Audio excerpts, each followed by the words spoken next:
Bases dropped in a new round of SDH AM. Let me see if I can grab. Let's see. I knew that there was going to be something I was going to have to fiddle with here. So hang on. We'll go here. There we go. Sponsor. You got to get the sponsor. You got to get the sponsor tombstone up when the show starts. John, hear you there. Thanks for dropping by. Thursday is as busy as it always is. Scheduling update. Tony Husband's going to be joining us tomorrow at 10 o'clock for our weekly Major League Soccer input. And so we'll catch up with Tony about the very busy summer that he has had, spring and summer. You get to call Club World Cup. And now that he's back in Major League Soccer, we'll talk about all of that stuff with him. So Tony Husband will be the anchor leg tomorrow at 10 o'clock as we get you ready for the weekend in Major League Soccer before we get you ready for the week in Leagues Cup. And we'll get you ready there. So as tradition, hour number 2 is Nino and Niko, the Power Hour. We go fully loaded with our buddy Nino Torres from GOLTV. That happens at 10 o'clock. And I imagine we'll talk transfers. We'll talk Libertadores, Sudamericana, whatever else is on his mind. I don't know what the topics are. He always, I tell him, look, put it here. I'm not going to look at it until you're on the air just so we can have some fun. And then opposition research, if I could get my upper plate to work this morning, happens at 10:30, last half hour of the show, because it's our buddy Niko Moreno. And with Niko working out with Sounder at Heart and Pulso Sports, considering Atlanta United's taking on Seattle, it takes on a bit of a dual meaning when Niko joins us for the final half hour. We get our opposition research. We find out about Stephen Fry, Jordan Morris, Joao Paulo, all the injuries. What's it going to look like at the back? What's it going to look like in the midfield for Seattle as they come to town to take on Atlanta United this weekend? That's hour number 2. Hour number 1, happy secondary transfer window for all of you who celebrate. And everything is kind of turning into things that are official. Efrain Morales, the deal was made official yesterday. Welcome, Efrain. You know, when you get the full screen from Montreal, you know that happened. So metrics up to 800,000, 450 plus 350 plus a sell-on fee should that happen in the future from Montreal. And so Atlanta moves Efrain Morales on, and we've got rumors to talk about there as well. In the second half hour, Chris Henderson is having his press conference to lead into the window. That is this hour. So if we have any sound to turn from that, we will let you hear it before we get into going fully loaded. And we may end up going long this morning. I know you're shocked because of what might be happening at the Children's Healthcare of Atlanta training ground. If you missed Rooted in the Stripes, the new episode came out last night. I would recommend watching it. Take a half hour, do it on your lunch break, do it on a meal break, whatever, but watch it. It's a really, really good television, and it's another good episode in that series. So I'm not going to spoil it, but it's really damn good. So there you go. We got MLS All-Star to talk about. We got things to talk about, but no dilly, no dally zone, kind of, sort of. That was opening kickoff, I guess, from our friends at Kickoff Coffee and kickoffcoffeeco.com. And there's your QR code. For those of you hanging out, however you do, you hit that QR code, you kick off your day with Kickoff Coffee, you get in there, you buy out the store, you use the code SoccerDownHere15, 15% off your purchase. They, in turn, take 10% reinvested into youth games, youth initiatives, cool stuff brought to us by our friends at Kickoff Coffee and kickoffcoffeeco.com. Yes, there are other things that we do need to promo, but I will promo them later. Now, as promised, we'll bring in Bart Keeler. And Bart has Euros and reffing down here and reffing down here in the Euros and choice D, all of the above. And he's, we got stuff to talk about, sir. Thanks for coming back by. We're making up for the fact that you weren't here last week. We're bringing you back. Yeah, I know. Well, good morning. This is my new coffee mug. I hope you like it. What is it? I'm probably going to sell it for a coffee mug that probably doesn't do the job as well and takes up too much space in the cupboard. So what is said mug, sir? Waffle House. Oh, see, now that's it's local too. But like I said, I'll probably sell it for something that doesn't get the job done and takes up too much space in the cupboard. Bang! There you go.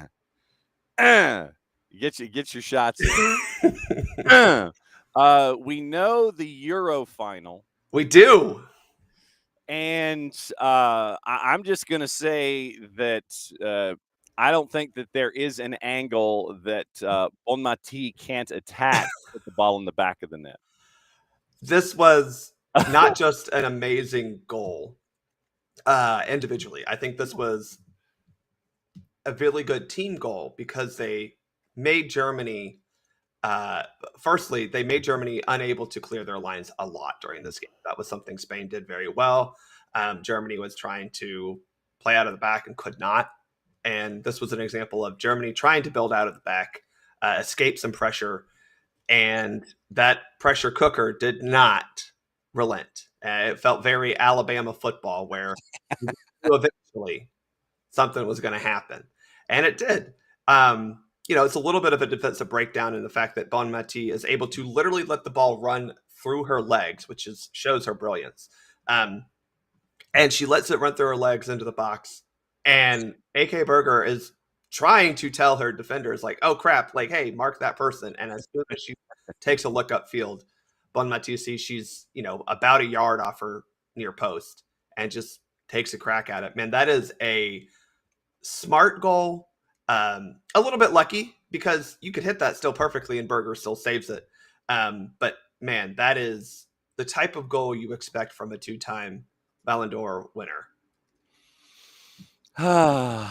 Nothing like talking about those kinds of things, but then having to drag it down into the other semifinal, where you have a center ref that's just kind of letting things go. We're here, we're hanging out, everything's great, we're letting them play, and you first off, you think that it may not be going home. And then you end up with a goal. Was it 90+4 from Ajimang? 90 plus 6, 6, yes. So 90+6 from Ajimang to tie it, and then you go into the extra 30, and then you have a moment in the extra 30 where it's just kind of like, I'm not quite sure that's what we're supposed to be doing here. That's the major referee point, if you will, from this past round of games, the semifinals. Yeah. I think it's fair to say that this was a soft penalty, John. Mm-hmm. Yeah. And I think it's fair to say that the referee, as you alluded to, kind of let a lot go. Mm-hmm. I won't say this wasn't a foul, because I do think that in the most basic interpretation, this is probably a foul. However, Beth Mead is also seen, grabbing the hand of the Italian defender. Mm-hmm. It felt unearned. Yeah. I mean, you see, now that's a word that you're going to have to keep in your files. Unearned. Yeah. That is not a word that you have used a lot when it comes to cards and calls and reffing down here. Yep. But unearned, you might have to hang on to that one.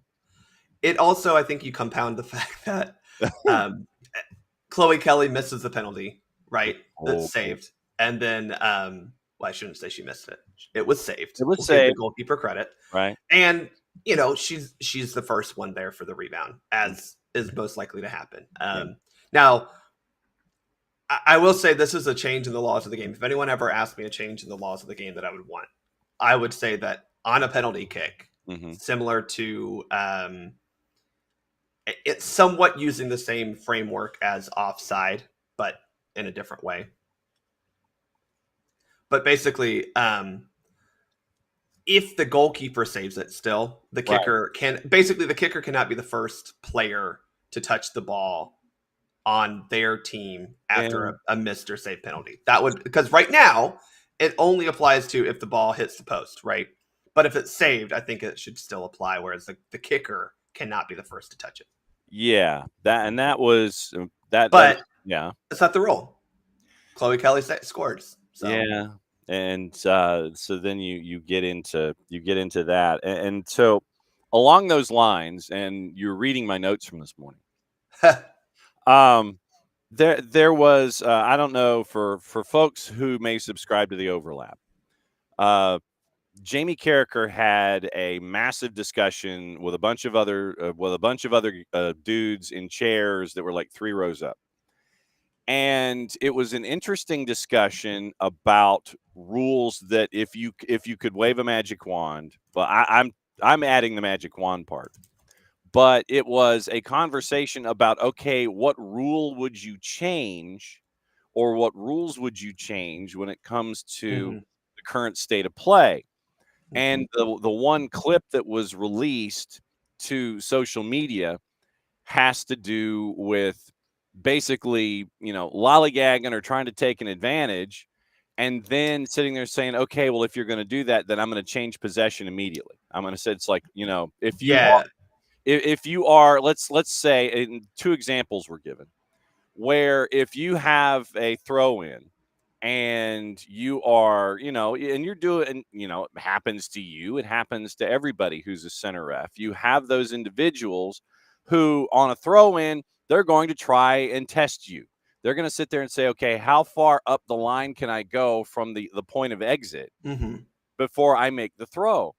And so then the way that it ended up was, if it was something along the lines of a delay tactic in addition to trying to take advantage, one suggestion was that, if you run up the near touchline, say, since for the sake of example, since we really can't see the far touchline, if you're running up the near touchline, dude's going to wind up and he goes 10 or 15 yards. Center ref goes, okay, stop. Yeah. Center ref goes, all right, no, you got to go back, and he blows the whistle. You got to go back. You got to go back. What you've done, in effect, is, in addition to try to give yourself an advantage, you've also taken 30 to 40 seconds off the clock. And then you have the person with the throw and sit there and go to the official as he's moved backward and going, like here, here, and then you do the throw. What you've done is you've taken a minute off the clock while you're trying to sort out everything else on the field to your own advantage. If the shenanigan was to continue, one of the individuals in this discussion said, tell you what, I'm changing possession right there, because what you've done is you've delayed the game and you've done these things. I would sit there and say, look, if you do this and you do it repeatedly and you continue to waste time, I'm going to sit there and say, look, you've blown your opportunity, change of possession, other team gets a throw in, and you go the other way. That was one of the suggestions that was given in this groupthink. So this is actually something that I don't disagree with, because I actually kind of do like it to an extent. Yes. Because this is not a far-fetched expansion of the current laws of the game. Okay. So under the current laws of the game, if you literally, it says, if the throw-in is not taken correctly, right, it is retaken by the opposing team. So what you're describing, John, is essentially a throw-in not taken correctly, right? It wasn't taken at the point of exit or wherever. Yeah. And, the one issue you can have with this is that we can't directly say, oh, it was absolutely out at this point. That is something that, as a referee crew, we're not fully trained on. We're not football linesmen who have, we're coming up and we spot it here, and, our foot is going down and the ball's being placed at a very specific location.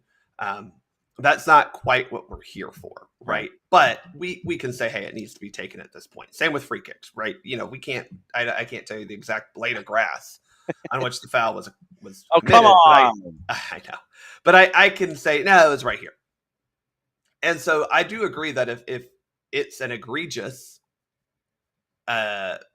movement forward, right? Yeah. If you're taking up 15 yards, and also as a referee, you kind of have it in your head, you can kind of understand if they're wasting time, then yeah, we can say that throw-in is not being taken correctly.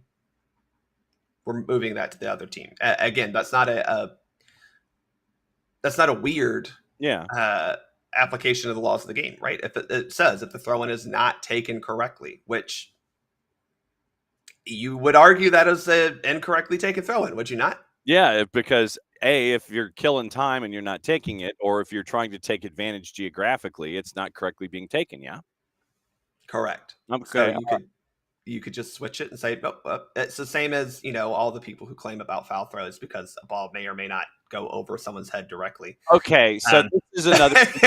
Well, oh God, we're gonna get into this morning. We are, because there are so many people that sit there and I know that this is a point of contention. Literally, if you talk to Drew Dickinson, he is literally such a stickler for this. Yeah. That on our broadcasts during the high school season, he will sit there and he will look at the throw and he will call a foul throw from the booth.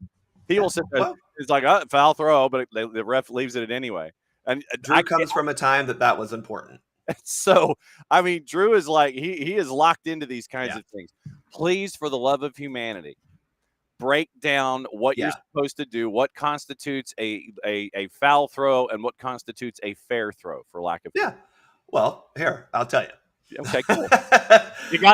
You have a soccer ball with you there in the studio? No, I don't. Actually, no, I don't. I moved it. Sorry. I don't need a soccer ball because I'll tell you, look, it says at the moment of delivering the ball, the thrower must stand facing the field of play, have part of each foot on the touchline or on the ground outside of the touchline. And again, on the touchline means if the touchline is here and this is the field, and my foot is here, that's still on the touchline. There you go. We had this issue with that Philadelphia game a year or two ago. Yeah. As long as there is some part of touching the touchline, it counts. And then finally, it says throw the ball with both hands from behind and over the head from the point where it left the field to play. Now, this is something that as a referee body, we have become less strict on, is the idea of what is behind and over the head. That's your answer to Drew. We used to be, it needs to be directly here and then here. What we've realized is, and this is not going to make people happy, so I apologize.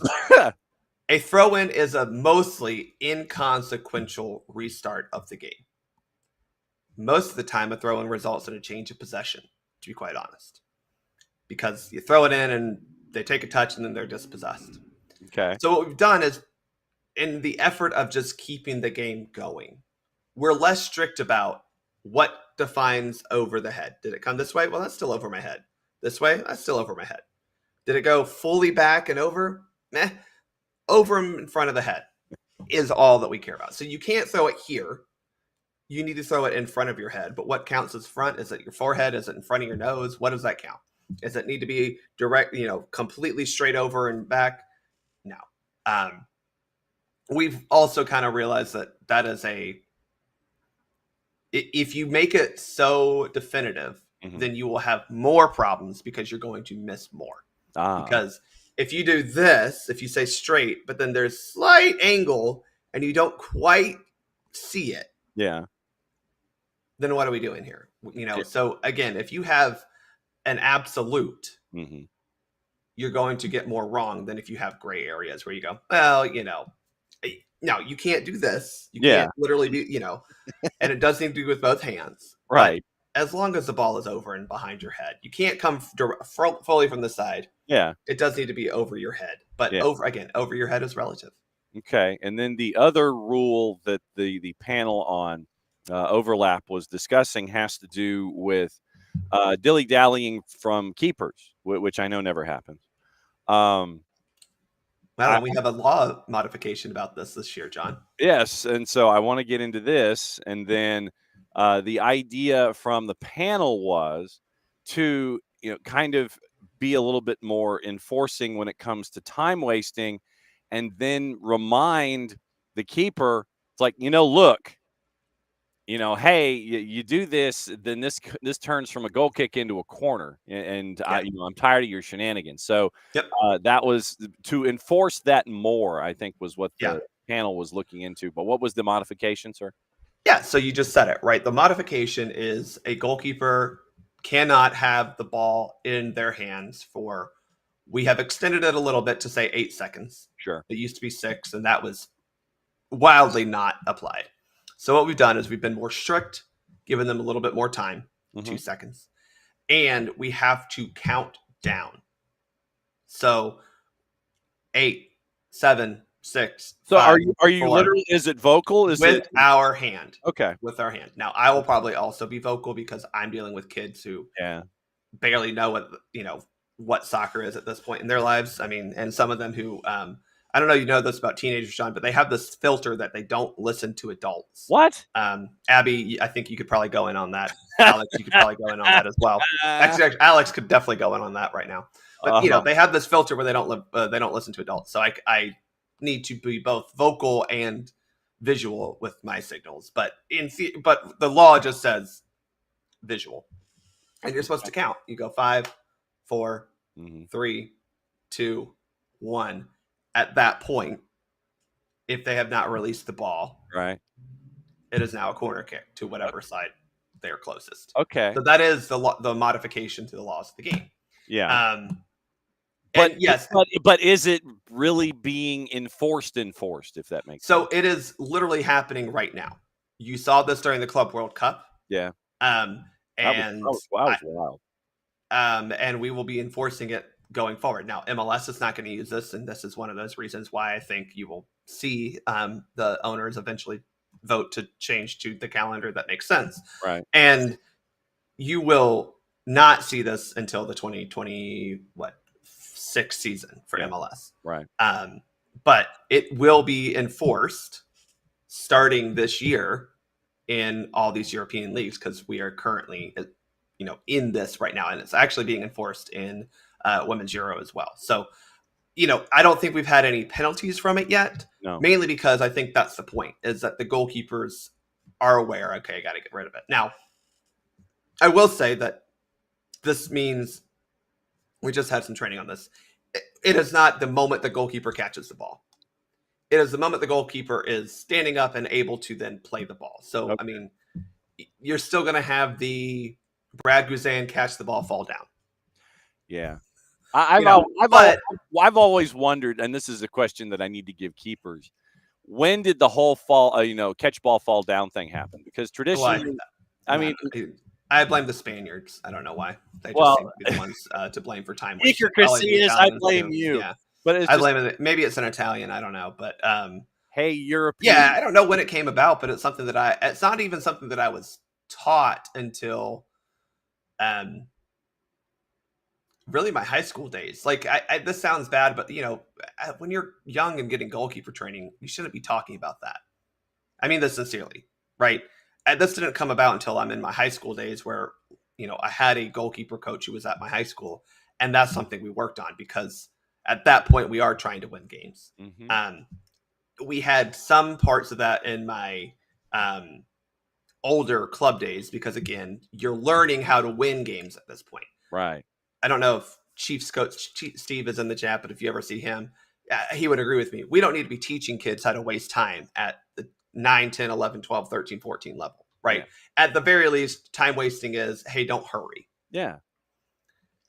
So this is something that, from a teaching standpoint, is not something that's taught necessarily. It's just picked up on, and it's more a tactic than anything. But that does not count in the time wasting thing. So in this scenario, Brad's going to catch the ball. He's going to fall down on it. He's going to take a second. He's going to get up. Yeah. And at that point, the 8-second countdown starts. Okay. Because I know that there are folks that I'm fairly certain are confused where the 8 starts, how it's implemented, those kinds of things. And that's why I wanted to get past fall down, go boom, and figure out, okay, where does this fall? So in the past, the 6 seconds started whenever the referee felt like the keeper was taking too much time. And that's the difference here, is we are starting it basically at all right, you got to start playing. Now, if you're a parent out there and you're going into the upcoming season and you're going to start counting down by 8 seconds, 1, I will kick you out. And 2, we're not going to be super harsh on this because of a number. Like, the first couple of weeks, I'll probably say, I'll give each goalkeeper a warning, right? Because it's also one of those things that if you're looking at a 14-year-old goalkeeper who is listening to their coach yell at instructions from them, looking at the field going, okay, well, who do I pass to or punt it to? We're trying to get kids to play quicker, right? We're trying to make the sport not have as much dead time. Mm-hmm. But at that age, we still need kids to make the right decision. Yeah. So I will say, give the referees and the players some grace, because we are trying to still provide a good environment for development. But this countdown will probably help with just, okay, well, the decision might be you boot it long. Or the decision might be you just roll it to your nearest center back. This also still applies to the build-out line, which we have at like U11 and younger. But it's, again, be patient, because we're all trying to get the kids to learn and play quicker. but we still need to make sure the kids are developing, and that means making the right decision more than anything. So yeah.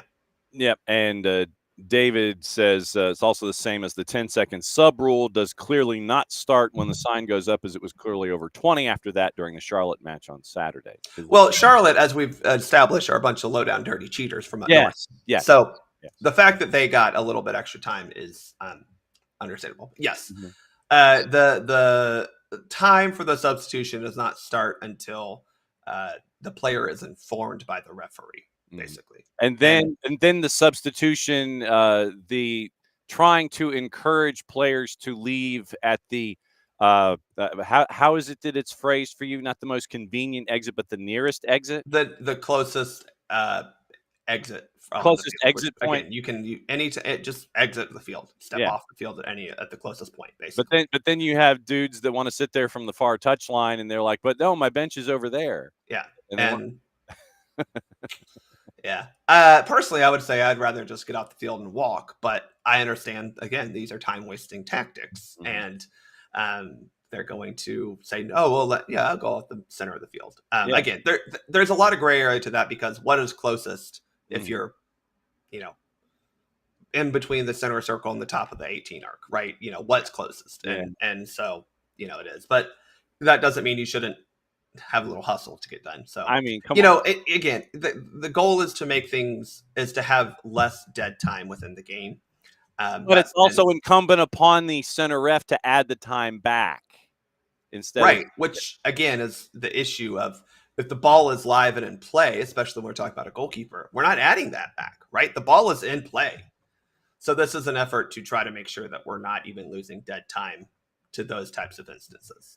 As always, it's great to come back and have multiple episodes with you with Cards and Calls. What's the latest on Soccer for USPOD? Are you guys in your summer swoon at the moment? You guys just we don't. What national team stuff do we have to talk about? We talked about the Gold Cup. I will say we'll record next week, and that topic is to be determined. Depends on what we feel like talking about by next week.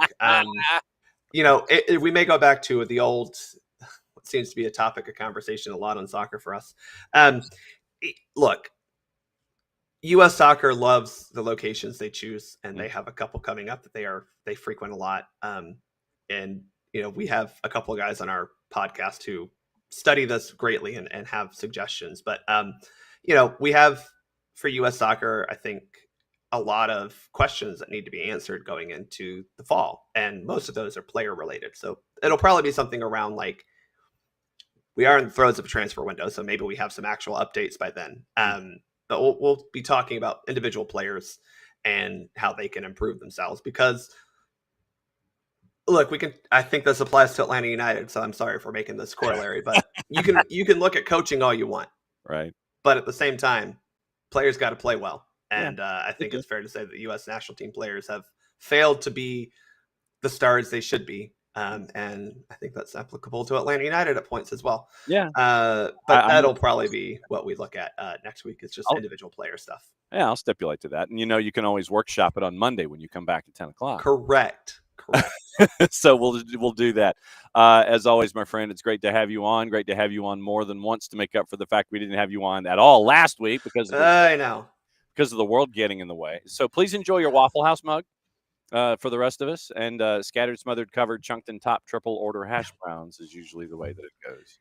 Exactly, John. Y'all enjoy the start of silly season. Oh, it's not. Yeah, you ain't kidding. We'll see you. The first official day of the silly season that started a month ago. Yeah. That you're not supposed to officially announce, but you're officially announcing, basically telling the league, whatever, okay, fine. Yeah. So we'll catch up with you Monday, my friend. Be safe. Cheers, y'all. All right, that's Bart. So now we got stuff to get into because of what happened last night. Major League Soccer gets the win in the Midsummer Classic. I don't know if I just got in trouble with Major League Baseball or not, but it was a 3-1 win for MLS. Nice work in the first half with Denny Bouanga and Sam Surridge. Although the delay of 95 minutes to try to figure out if Surridge was offside or not, or if any player in the attack was offside when Bouanga served it in, seemed somewhat par for the course when it comes to dealing with VAR. So the goal held. Then you end up with 2 in the second half, one of those from Ty Barabo. And it's a 3-1 win for Major League Soccer over the Liga MX All-Stars. Sergio Ramos started. Lionel Messi did not. Jordi Alba did not. They were not there. And I firmly anticipate, and you saw, for those of you that were kind of looking at social media and stuff, you saw that there were fans that were displeased, understandably so, because I have no earthly clue how much tickets were. I should have looked yesterday before the match and found out the secondary market, what the cost is to get in the building at Q2. And the irony of the building was not lost on the boss last night as we were watching the pregame show, where on air they're talking about it's a packed house at Q2 Stadium, and she's literally yelling at the television, because you have a small stadium. It's like 20,006, I think is the number. But yeah, the boss wasn't having it. She's literally yelling back at the television about the size of Q2 Stadium. I give Austin full credit for showing out the way that they did. It was a truly Austin experience. And when you have, and you know that it is a true Austin experience when you have our friend Jillian Sakovitz on, and she's hanging out with Speed Bump, the unofficial armadillo mascot for Austin FC. And Speed Bump looked completely and totally frightened by everything going on around. I don't know if, I'm guessing Speed Bump is a him, a male armadillo. But great crowd. Obviously, the enthusiasm that you always see from Q2 during Los Verdes games and Los Verdes games out at Parmer. It was front and center. But the way that this works is that you had an element where folks didn't show up. And David is once again reminding me about the matchup where the goal scorer, and I will say this, for the Liga MX All-Stars, when you have a 16-year-old light the candle, when the 16-year-old lights that lamp, and you have Gilberto Mora just absolutely show up at 16 years old. It's crazy to think about. But I will tell you this. I will tell you this. Gilberto Mora, Xolos midfielder, 16 years old. I'm going to say that when Xolos starts getting folks knocking on their door, and I don't think it can be for another year or so, technically, in a lot of other leagues, but Gilberto Mora is going to get Xolos a big honking check. If he continues, and I know that I'm putting probably an unfair expectation on him, but so far from what we've seen from Gilberto Mora and Xolos is going to get themselves a big old check. If they cannot hang on to him, it's going to be an 8-figure check. The one goal scored for Liga MX last night by a 16-year-old and Gilberto Mora. Good on him. But the larger picture in all of this, and this comes from our friends at The Athletic. So the way that this works, if you do not, and this is kind of silly. It's kind of silly. So Messi and Jordi Alba, they don't show up. They didn't show. Hamas didn't show either. So the idea is that if you are a no-show in a league-sanctioned event, then you get a one-match suspension. Basically, the league calls you in to be a part of a showcase event. You're not there. you get a one-match suspension. Same thing happened to Zlatan. Sat out 2018's All-Star match. He goes, it's ridiculous. They do whatever they want. I come from a different world. I come from the real world. So how's that conquering MLS for you there, bud? So Messi doesn't show. He's supposed to be suspended for the next match. But that next matchup is against FC Cincinnati this weekend. There is a train of thought, and this comes from Paul Tenorio. There is a train of thought that there will be a one-match suspension, and this is something that is being this is in back rooms with closed doors and cigars and people with pieces of paper and playing five-card stud.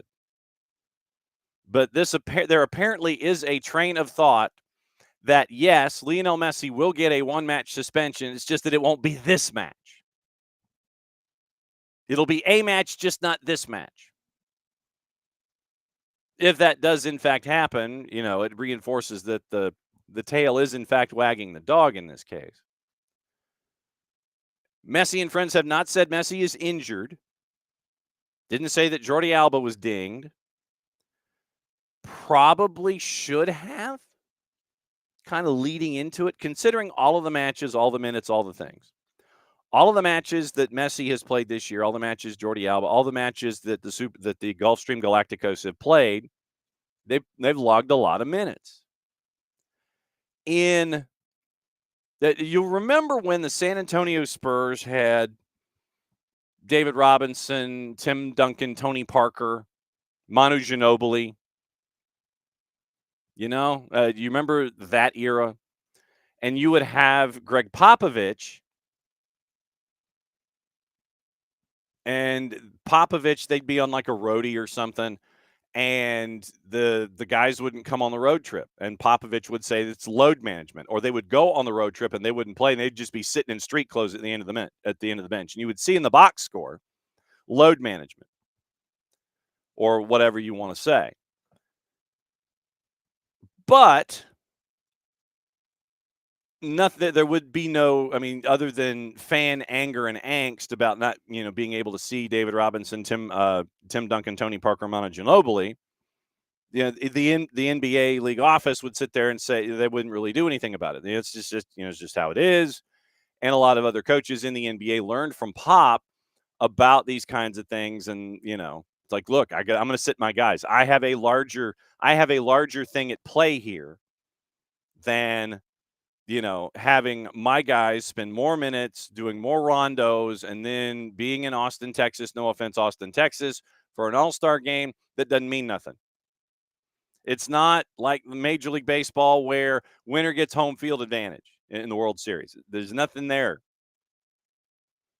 It's like, hi, we're here, you wave and you're done.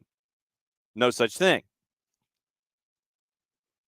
And Bart is trying to apply logic to the situation where if he is so tired, then he should need to sit this weekend anyways. Yes, maybe. But he might his recuperative powers might be back in time for everything. Hey, I'm feeling pretty good. I'm feeling pretty good right now. Unrelated note, Justin Fields carted to the locker room with an apparent lower leg injury at Jets camp. But, you're like, if this is in fact the way, happened with Zlatan, Zlatan's like, sure, go ahead, do it. Insert Ben Stiller gif here, do it. But I'm looking forward to seeing if the idea of the one match suspension, but just not this one match, is going to come to the fore. I'm intrigued as to how this will be administered. Miami hadn't said he's injured. But then you look at the Club World Cup, 5 fixtures in 15 days. He scored 8 goals. Intriguing to see how how everything goes.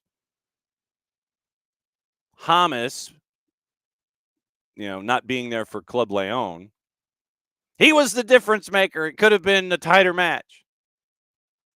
Who knows? Liga MX doesn't do the same thing.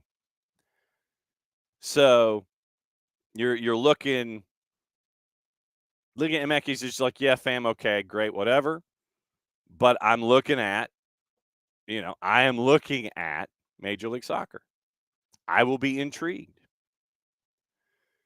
Other stuff that they were talking about at the Board of Governors meeting and with the State of the League address from Commissioner Don Garber, you're looking at, he revealed that games are drawing an average TV audience, 120,000, increase of 50% on the 24 season.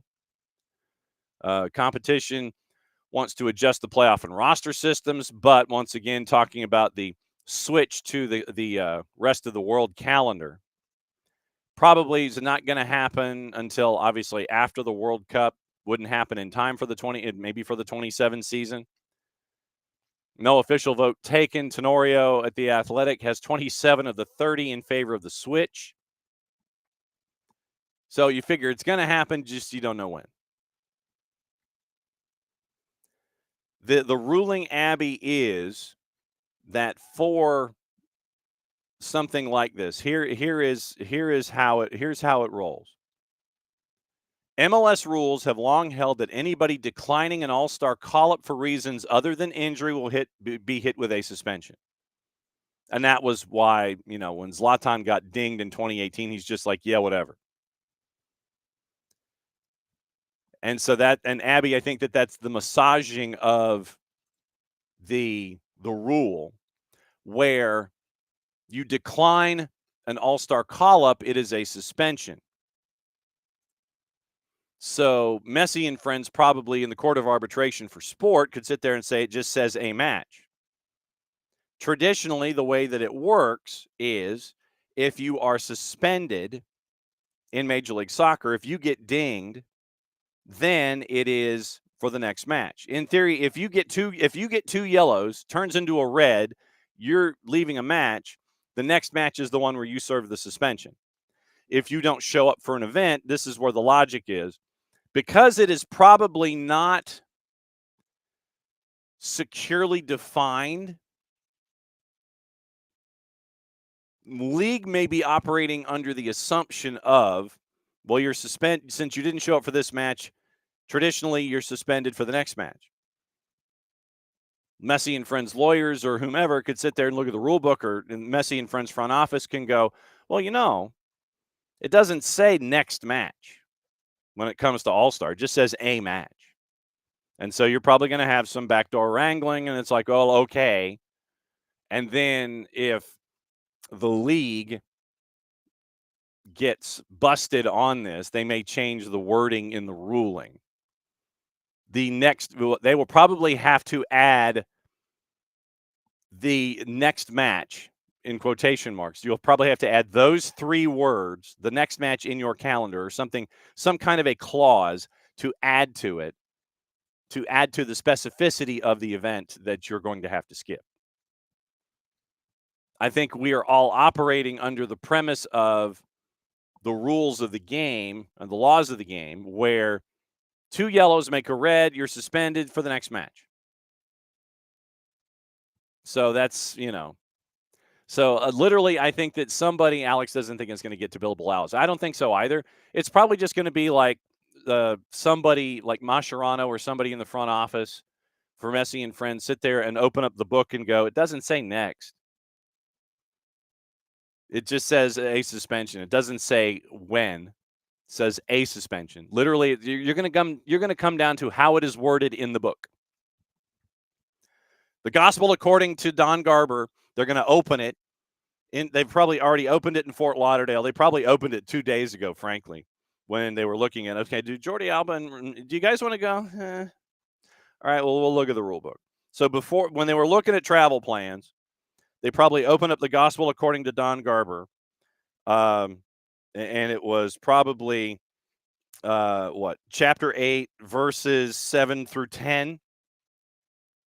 Appearances in general. It just says A. You will be suspended from a match. And so the folks inside the erector set's offices will sit there and go, it just says A. It doesn't say which.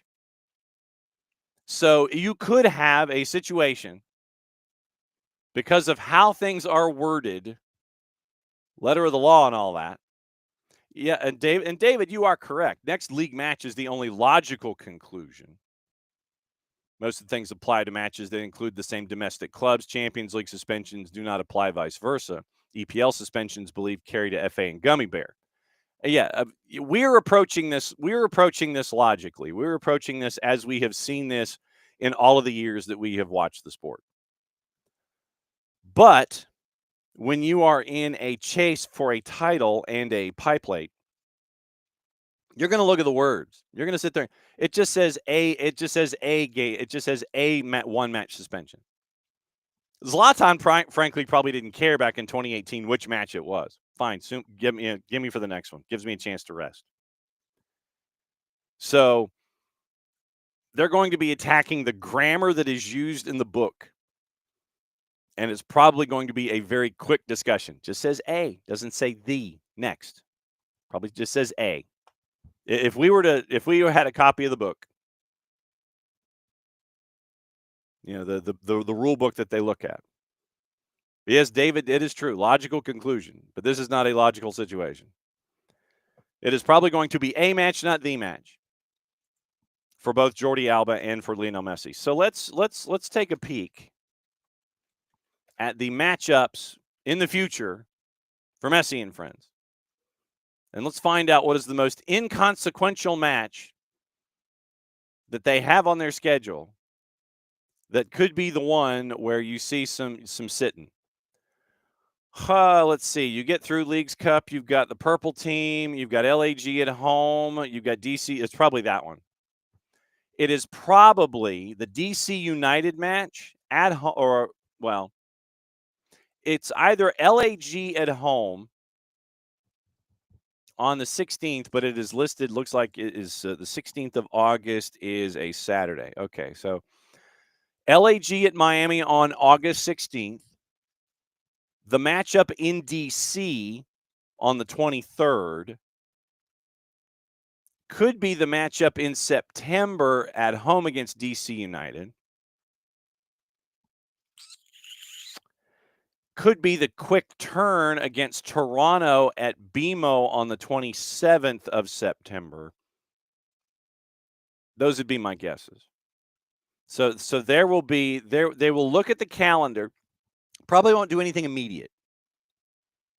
They'll decide that the Cincinnati game is not going to be the match that Jordi Alba and Lionel Messi will be suspended for.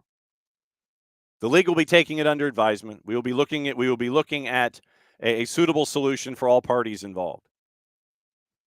Keep an eye on that sentence in the press release. But August 16th at the Erector set against LAG. August 23rd in DC against DC United. That's my contender. They don't have to travel. They don't have to play. Or the matchup against DC, the back end of the home and home on September 20th. Or the matchup in Toronto on the 27th on a quick turn, 3 matches in a week. It's the third match in that week. So you can either sit for the match at home against DC or sit for the afternoon contest on the 27th in Toronto against Toronto FC. So those are my contenders. So we will see what's going on. But that's my guess. Josh Sargent looked like he was heading to Wolfsburg. Now he's not. Apparently, Norwich had too big a price tag. Wolfsburg was like, see you, don't want to be you. Barcelona signed Rashford on a season-long loan. Isak is now sitting out the 3-game tour of East Asia. Sorry, Alex. And it looks like we mentioned that he wants a salary of $15.6. And it looks like Newcastle might not make that. So Isak's sitting. Ross Wilson emerged as a strong favorite to become Newcastle's sporting director, presently the chief football officer at Nottingham Forest. Chelsea back in the market looking to Ajax for Yoel Hato. We talked about that. Reading between the lines, some folks are Yeon-min Son, possibly to LAFC. Then, logic being logic, could it be where you have, say, Ange Postecoglou available for the job opening, contrary to what Marc Dos Santos may want you to hear? You end up with maybe, perhaps, possibly, probably Ange. Like I said, that's just spitballing. If Yeon-min Son goes to LAFC, there's a job opening. Marc Dos Santos will be lobbying for it. You know he will. But with Steve Cherundolo leaving, heading back to Germany, that means LAFC has a job opening. Does Ange Postecoglou, does he interview for it? Just saying. I have no intel one way or the other. Just saying it's a possibility. Just out there in the ether. Al-Ettifaq exploring a move for Callum Wilson from our buddy Ben Jacobs. Nothing advanced. Firmly on Al-Ettifaq's radar, prioritizing a striker. Offer of $2 million net has been made to Luke de Jong on a one-year deal. Rejected. Ettifaq have given de Jong 24 hours to make a decision. If he refuses, then discussions with Callum Wilson will go further. Bayern Munich, new bid for Luis Diaz expected imminently. Understand it's going to be around 75 million euro. Bayern will not go higher than 80. Isak wants to leave. Liverpool remain attentive, told Newcastle they're prepared to break the British transfer record. Newcastle exploring Jon Vissa as a part of the discussions.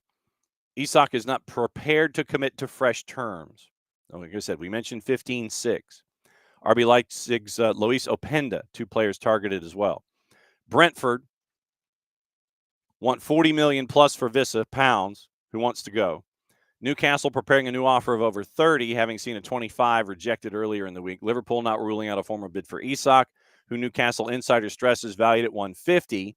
Although that's not a price quoted directly to clubs, Liverpool could yet add another attacker if Luis Diaz is sold. Darwin Nunez expected to leave. Club are currently assessing options. So keep an eye on those as a part of everything.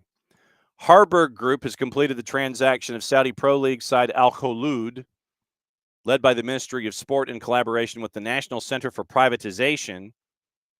Al-ATLUTD is the first club to be 100% foreign-owned in Saudi. American Ben Harburg will lead the project. Quote from him, understand former Oxford boss Des Buckingham being considered for a role as manager. Al-ATLUTD sale to Ben Hamburg, Al-Ansar, and Al-Zulfi have also been privatized. A further 3 clubs, Al-Ukhdud, Al-Orba, and Al-Nada, are yet to be privatized. Let's see. We mentioned those. Gyökeres arriving in London tomorrow. We'll talk to Nino about that in a second to finalize his 63.5 plus 10 moved euros to Arsenal. Liverpool told Newcastle prior to signing Hugo Ekitike they were prepared to pay a British transfer record fee. Another attacker possible. Hilal have told Newcastle ready to make a significant offer despite no engagement yet on the player side. Isak has not shown encouragement to Saudi Arabia. Wolves confirmed João Arias has joined Fluminense on a 4 option of a further 12 months. Fee is 17 million euro and 5 million in add-ons. Manchester United have held fresh talks over Ollie Watkins. Villa's 60 million pound evaluation, currently deemed too high. Manchester United prepared to advance things if the price drops. Villa have no plans to alter their position unless a replacement is found. Niko Jackson, according to Alex Crook, is one player they're looking at. Leeds have reached an agreement in principle with Lyon for keeper Lucas Perry, as Fabrice Hawkins has called. 27-year-old Brazilian given permission to travel and undergo a medical. Carney Chukwuemeka, now been raised in the Xavi Simons talks, but he remains keen on a return to Dortmund. Leipzig haven't made any contact with Chukwuemeka directly as of Tuesday morning. Chris Henderson speaking to the media right now. Defense is the club's first priority in making the team stronger in person. Ina Mihai is already there. And once again, we discussed the Alzate deal over the last couple of days to help out in the midfield. Juan Berrocal, the 26-year-old from Getafe, is also on the radar right now, and he is a true midfielder in that true center back in that sense. So he has played 163 matches of his 251 with Getafe, 4 goals in that time, 1,300 minutes. Ibar, Getafe, Sporting Gijon, Mirandesh, and then starting his career in Sevilla. So that's what you're staring at there. Center back is Juan Berjal. So it is all there. All right. So I'm trying to see what other stuff officially is going on when it comes to players. Nino's going to join us about 5 minutes. Man's running around. I mean, he had to take care of his mom. We're going to talk about that too. There was a move in St. Louis. They have transferred midfielder Njabolo Blom to the Vietnamese champs, by the way. Welcome to the transfer window. It is Vietnamese V-League First Division Club 24-25 champions Tep Shan Nam Din. And they retain a sell-on percentage for any future transfer. Lutz Pfannenstiel, we want to thank Njabolo for his time here. And then the quote continued from there. So that's what you're looking at there. So once again, Juan Berjal, center back, Getafe. Steven Alzate, midfielder, to help out in the midfield with the injury to Jay Fortune, to add help there. And so it's Mihai, Juan Berjal, and Steven Alzate. 1 in, 2 being looked at just in the rumor mill for this time of year. Milan has confirmed Pervis Estupinian has joined a fee of €17.5 million, 2.5 in add-ons. Quote from Fabian Hertzler on the way out the door.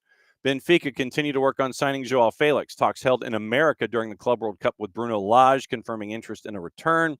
Desire on both sides. Joao's a special player for the club. However, we must look at the financial aspect. Okay, it is time. It is time. We're going fully loaded. I have topics. I don't know what they are. That's the beauty of this segment. So now we go to Lima, Peru, and find out what's going on with our man Nino Torres. Yellow. What's the word?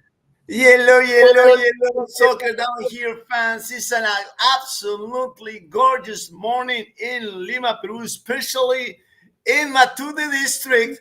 The white and blue pull it off. Oh my God. Insane. This is insane, brother.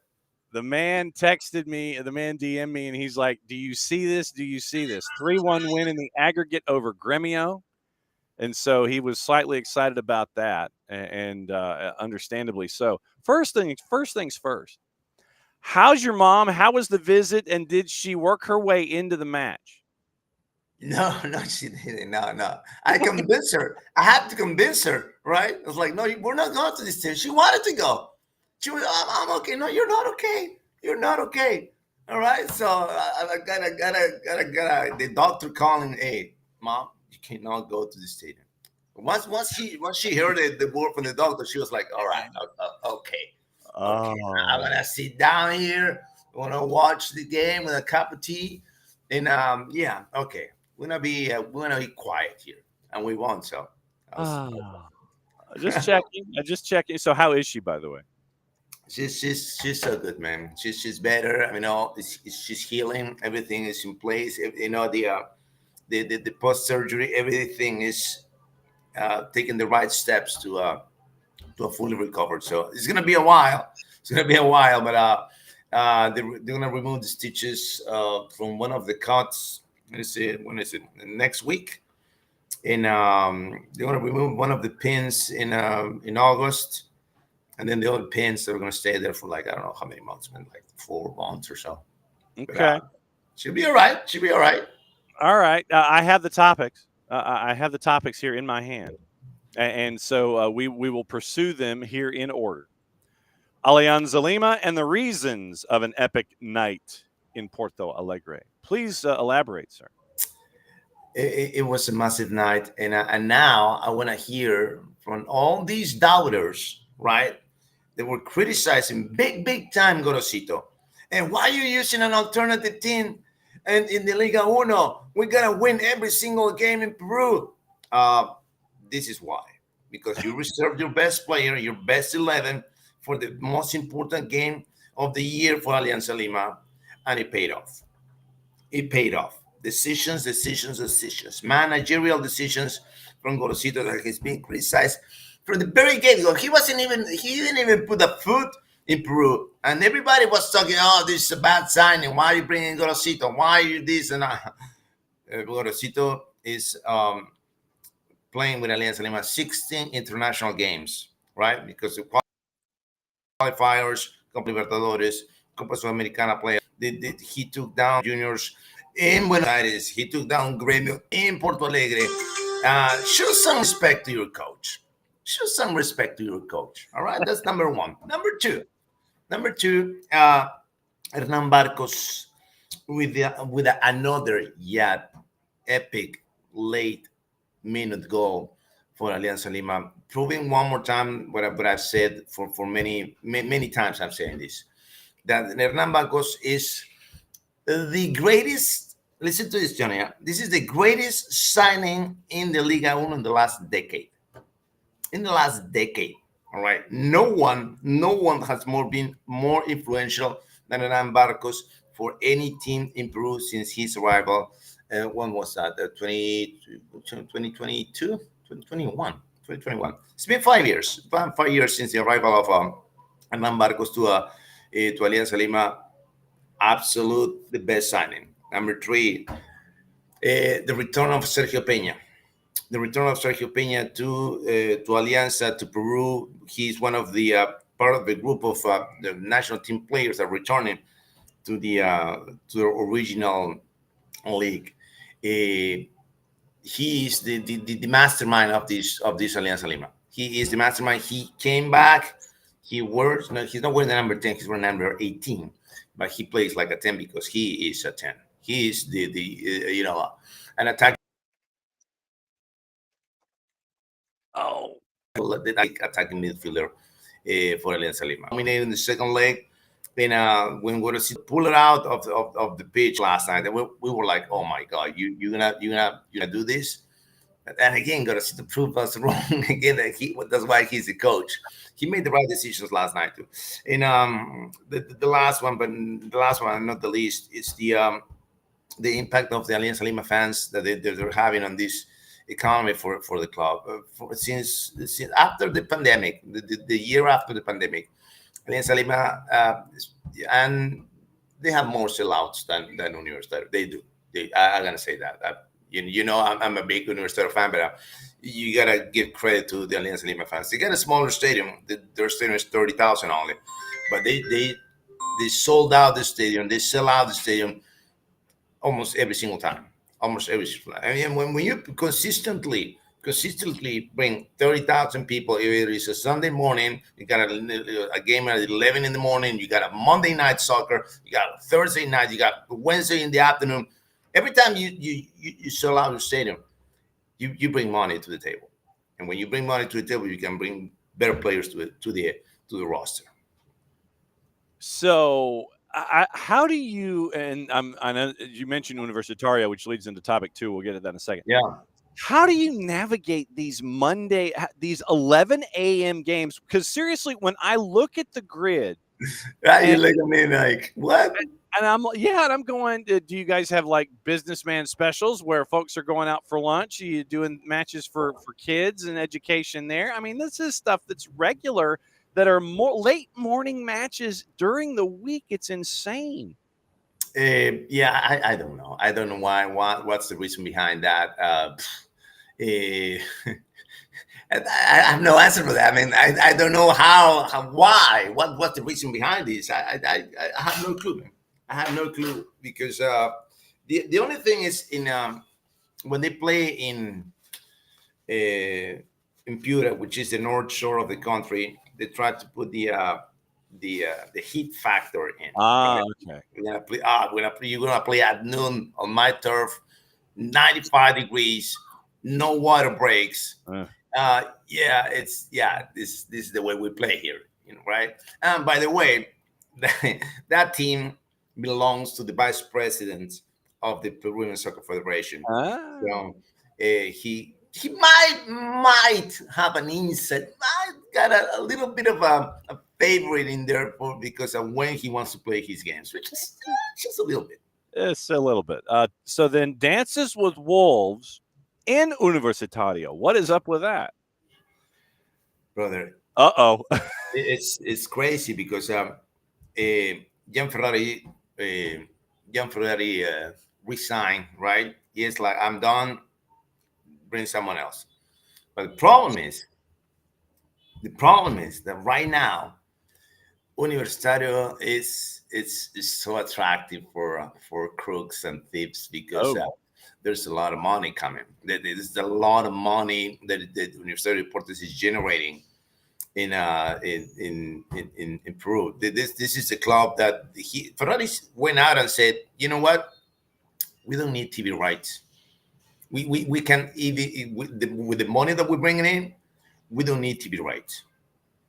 Just to give you an idea, Johnny, in the last game of the Apertura, when Los Sancas, tickets, $2 million. Whoa! $2 million the whole revenue, the whole thing, the whole sale. Yeah. Yeah. They bring in $2 million for one game. Wow. One game. Okay. So, and in average, you're talking about a team that is bringing to the stadium 45,000, 50,000. That's unheard of in Peru. So those are big numbers. So this is the issue here, right? SUNAT, which is the Peruvian IRS, has to designate the new what's it called for this administrator for Universitario Deportes. That's the title, administrator, temporary administrator that goes for 3 years. But you gotta run for that position. You gotta make a campaign. Yeah, these are my qualifications, and I'm gonna play this. You're gonna present your plan, your business plan for the club. But there are four candidates right now. Two are well qualified. Two are the one is Miguel Ángel Torres, and the other one is she's a forgot his name, Franco Velasco, which is the current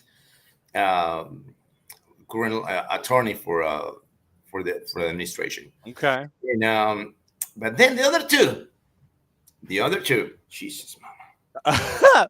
The other two is a previous administrator, right? But I'm gonna give you the insights of this. Bleep, bleep, bleep, bleep, bleep. His name is Raul Leguia. When you are an administrator, you SUNAT designs. I mean, the term is you're gonna earn this much more, this amount, right? It was a 15 grand amount. Yeah. Dollars, 15 grand, 15,000. Wow. Okay. Oh, okay. But he on the side, he created another position for him, so he was earning from the club, not from SUNAT, another, what was it, 9 grand.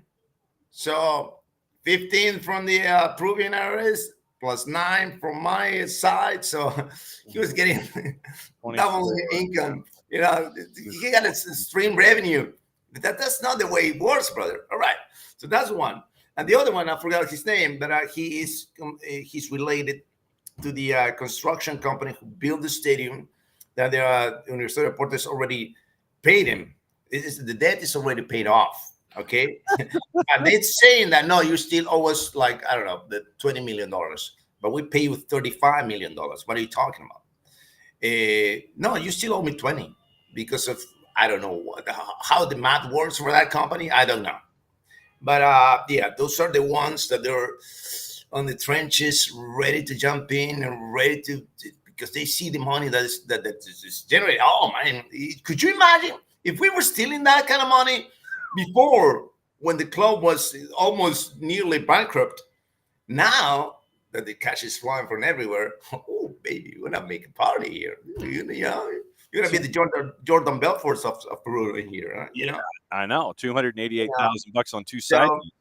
It's every you know, in Universitario Deportes, all the fans, we are just like watching every day, every step, any possible communication from the Peruvian IRS. Hopefully they made the right decision. Hopefully they do, man. Okay. Before you came on, we were talking transfers here in the U.S. It is the official welcome to the secondary transfer market window. And you're starting to see deals flying around and things like that for teams inside Major League Soccer. We mentioned a little bit on Joao Felix. We mentioned Gyökeres, and it looks like he tomorrow is going to be heading in to sign the deal, dot all the I's, cross all the T's, etc. It looks like Vagianidis is in advanced negotiations with Panathinaikos to have that transfer over for 15 million euro. Kaike possibly to Casapia. We mentioned Gyökeres at 75, I think. Antonio Silva looks like he might be leaving to go to Real Madrid. Chernikov to Porto. Kluivert leaving Casapia to Lyon. What in the wide world of sports is going on? What have I missed? You missed a big one, Mura. A big one. Richard Rios from Palmeiras to Benfica, 27 million euros for probably the best, one of the top three in the world. I'm talking, top three in the world center mids, which is Richard Rios. Wow. Richard Rios, the Colombian national team player. He arrived to Lisbon. It's such a great fashion, man. The guy with the glasses, with the scar. You see the picture, and the guy is like this aura of a superstar, right? And then on top of that, he speaks fluent Portuguese. So he won already the hearts of all the Benfiquistas, and the journalists were so happy. They were just, mumbling all the questions in Portuguese, and he was like, plim. Você, yeah, I don't know Portuguese, man, but, Bossa Nova here, Bossa Nova there, Ipanema, I don't know. And I'm telling you this, I think I tweeted this. Enjoy Benfiquistas, because you're going to have this guy for only one season. This guy is leaving next season for $120, $150 million. No doubt about it. This is a massive signing for Benfica. The arrival of Richard Rios. And with Gyökeres, right? Gyökeres, he's funny. Did I say that? I said it. When Nino was right, episode number 457, that Gyökeres was going to leave, was in July, mid-August, or whatever, whenever, but he was going to leave, right? And I said that I was wrong in price tag. I think he was going to go for 50, and ended up leaving for 63, plus 10 mil in add-ons, which was the original proposition to Sporting. And that Banandas, stood by his word and said, I'm not selling this guy for less than 60, and he sold it for 63. So there you go. Yeah, so you're boogieing where the money is concerned. Let's see the other things. I kind of heard. I saw the video for this, but I didn't know what happened after, and you gave me the after. So, when you're scoring a goal, your team's in the relegation zone. Your team's in the relegation zone, and you score a goal. But and the celebration was fantastic. He's all excited and everything, sliding into the corner. He's got his knees up, and he's doing the woo to the near side corner flag. But what folks, didn't immediately look for was like maybe one of these. Maybe the flag comes up or something. And so the goal that was scored by a particular individual was wiped off the books. And so then because of that, the club that he is playing for is still in the relegation zone in Brazil. And we are talking about our friend Neymar and the last time out where he scored for Santos, but he didn't score. Right. And so after this, so obviously, it's been frustrating for him and, Santos being in the relegation zone and such. So he scored a goal, he celebrated, but then the goal didn't count. And so then after the match, he has a what is referred to by Reuters as a heated exchange with a fan. And so he was agitated and gesticulating. God forbid we should all gesticulate when we're agitated. And then raised a thumbs up as teammates ushered him away. They were trying for a comeback from 2 goals with Barreal scoring in a minute at a time. Neymar thought he scored. It didn't. So then boos ring out across the Villa Belmiro as the ref ruled the ball had not crossed the line.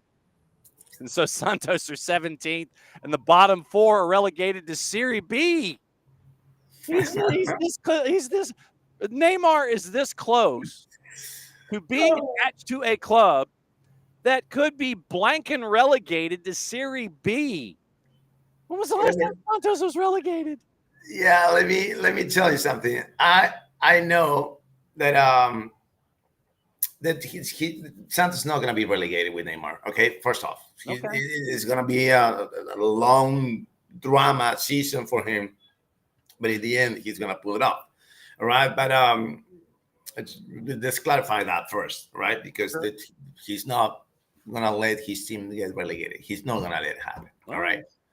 But on the other side of the story is like, how you feel it now, Neymar? Now you understand how Peruvians feel about that Sergio Rochet guy. What are you talking about, Nino? What are you talking about? Because this guy, he's famous for doing that to players, right? Do you think the goal went inside, but it didn't cross the line? Did it cross the line? Maybe let's get the cameras going. He did that with the Peru versus Uruguay for the World Cup, was for Qatar. For the qualifiers for Qatar. The guy gets the ball in the air, but he gets 2 steps back inside the back of the net, right? He's behind the line. The ball is there.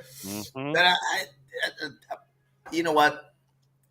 Up until this day, I believe that ball did cross the freaking line. It looked like it did. I mean, from the angle that we got on social media, it looked like the ball crossed. But, I mean, of course, we're looking at it like this. And not like that. I mean, we're looking at it this way, and it looked like it went over. I don't know, but I hate Rochet for that one, man. The goalie for Internacional of Porto Alegre. But anyway, so back to the thing that this is not a carnival for Neymar. It proves one more time that the era of one player carrying the team on their shoulders is over. We don't have that anymore. It's gotta be. It is a collective sport, but now let's put it this: it's more collective than ever. If the collective doesn't work, I don't care how superstar, if you're individual number 10 or your striker or whoever is your superstar in your team, it doesn't matter. The star is a team now. If you don't have a team that is a star, you're not going to win championships. You might win a couple of games, but you're not going to win championships. And you're not going to get spectacular campaigns if the structure, if the whole team is not playing the way you want. I don't care how if you have one superstar is not enough. Absolutely true. Next one on the board for you, sir, is Boca, Paredes, and the never-ending winter in Boca. They haven't won in 12? Is that right? 11 or 12? Yeah. That's crazy. It's insane, and it's just not. Forget about the games, Johnny. We're talking about championships here. We're talking about championships since Juan Román Keeler took over in Boca. Not just as a president, but before he was the vice president. Boca hasn't won anything. Hasn't won anything, and the problem is that the pressure is off the charts now in Boca Juniors because this is a must-win tournament for them. If they don't win this tournament, they'll be out of the Copa Libertadores for the second straight year. Wow. Never happened before to Boca Juniors being out of the Copa Libertadores twice in a row. Since we have this new rules, right? Because before it was only the champions and the number 1 and number 2. After that, and now we got 4 teams qualifying. And okay, since we start that era of 4 or 5 teams qualifying, Boca Juniors made the Copa Libertadores every single year up until last year and the year before. Yeah, that's it for Boca. And they brought in Paredes. Do you see the welcoming party for Paredes? Monumental. The Bombonera The Bombonera was the Monumental, right? Woo! I'm thinking about the Monumental Peru people, not Monumental in Buenos Aires. Okay, Woo, boy. Woo. and, La Bombonera, 50,000 people in La Bombonera to see Leandro Paredes signing for Boca Juniors, returning to Boca Juniors after a stint in Europe. And again, there's no one show anymore. There's no one man show anymore. And Paredes, he has to blend in with the new team, with the new coach. That is Miguel Russo. They went to the World Cup of Clubs, and they came back. I mean, the first game was kind of emotional, right? But then everything went down the drain, and they were brought back to earth where Boca Juniors belongs, because right now, at this moment, all Boca Juniors has is all silverware. That's all they have. You know, their magazines are just fully loaded of trophies, but those trophies are dusted now. Well, way dusted now. Man. Okay? Man. Before you go, we have seen there is tournament action going on, and it is I was looking at the Serie A Betano. Sudamericana this week. America de Cali over Bahia at a plus 235. Vasco and IDV drew at a plus 296. Central Cordoba at a plus 127 on the road beat Cerro Largo. Then we mentioned Alianza Lima Gremio. Once Caldas they were a big favorite, beat Bulo Bulo. I just like 4-0 winner there. Bolivar at a plus 266 last night. They were a big underdog. They went to Palestino and got the 3-0 win there. Today, by the way, we actually have activity in said tournament. Guarani is hosting Universidad de Chile. UDC is a favorite on the road at a plus 146. Atletico out of Brazil, and the Bucaramanga. Atletico is a minus 208 favored today. So that is your Sudamericana standings. What are you calling, sir, this weekend, sir? We're off again this weekend, but there are no games, man. But next Friday is the next. I got it here. On the 31st. Okay. Universitario de Deportes versus Atlético Grau at the Monumental. Yes, at my Monumental. Not that Monumental. That Monumental. No, yeah. Okay, so are you gonna be okay with the pipes to go fully loaded on Thursday the 31st, and then call your match? Absolutely, brother. Okay, absolutely. Just checking. You know, with all this rest, I'll be insane. You know, I'll be going crazy on the mic again. But that's always why we love to have you, because it is one of those things where you get to let us know what's going on in South America, Portugal, and all points in between. You know that we love you very much, and glad that your mom is on the mend, and glad that you didn't get in any trouble with your mom. And as always, my friend, you know you have an open door whenever you want to come in and put the Superman cape on and talk to us about anything and everything. You know you've got an open door. We love to see you. Thank you, Johnny. And I forgot something. What? One big shout out for you guys. I forgot. I was meant to say it last week or the week before when it happened. But now it's never late for this. Congratulations to Mari Cruz on being the first female to call a game on radio for the MLS. It was just it was great, and telling that she's doing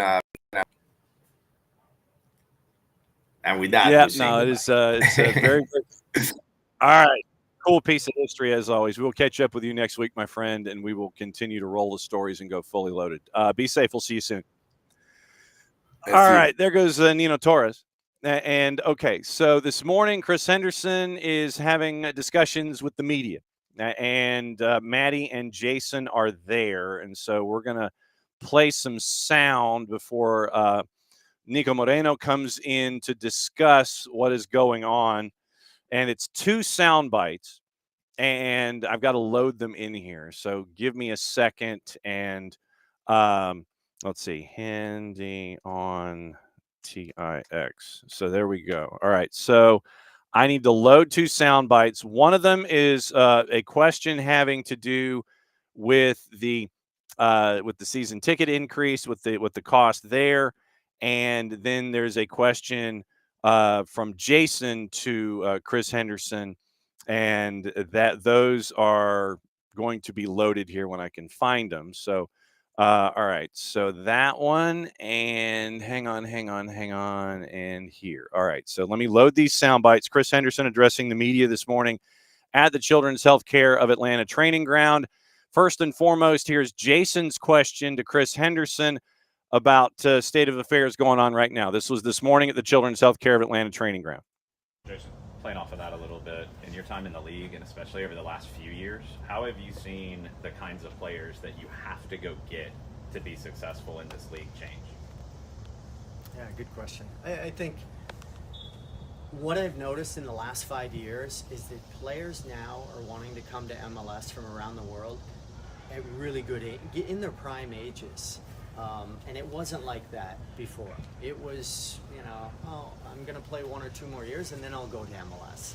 And at that point, we don't want, it's not necessarily you want the player unless he's was a top level player globally. So I think you're getting a new group of players that are wanting to come to our league, which is a great thing for our league. And we have to make sure that we are a club that players want to come to. And you look at this building, you look at our stadium, we have everything in place, and now we got to get a winning team that can support those types of players coming. Thanks, everyone. All right, so that is Jason and Chris Henderson from this morning. Earlier on, since you could tell that was the last question of the opportunity with Chris, it was a question that was presented to Hendy about the season ticket increases, the percentage increases, and so here's his response to that question. Here's that Q&A from this morning. Yeah, I mean, the conversations with, Garth and I have talked, Demetrius, Skate, we're all kind of communicating on everything. Obviously, as Chief Soccer Officer, my focus is on getting a team that the fans support and love and that can compete. The one thing I would say is that we've been super appreciative. Our fans have been there.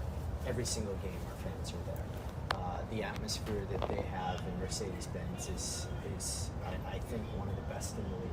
So I do feel that appreciation. I know our players and coaches do as well. So, for us, we want to get a team that this city's proud of, and we're working on it every single day. My focus is on building that team, and we're gonna be active this window, as I spoke about. We're gonna be active in January as well, and I look at it as like a GPS. When I get in the car and I put in where I'm gonna go, my destination, I trust that it's gonna get there, and I think that's what we have our plan. We have to stick to our plan.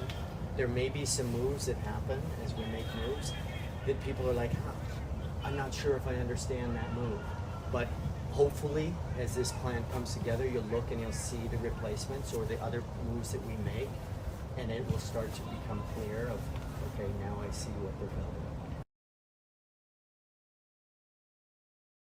Chris Henderson on the moves that Atlanta United is looking to make in this secondary transfer window. So you got to find out about the quality of the individual that they're looking for, and the fact that the individuals are a lot younger than the MLS 1.0s that you've seen in the past. And so also, if you go and watch Rooted, you'll see that conversation taking place. And I think it leads to the signing of Mihai and him coming in to be a part of things at center back for Atlanta United from Famalicão.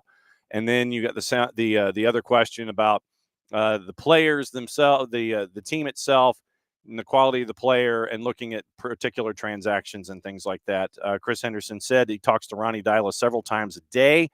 Dyla is quite involved in the decisions that are made during this window. So that's from the Children's Healthcare of Atlanta training ground this morning. Chris Henderson addressing the media and getting ready for the official opening of the secondary transfer window for all of those who celebrate. And we'll see what it looks like in Major League Soccer as we go. Now, we mentioned like the moves that have been announced and that have gone on before the window opened.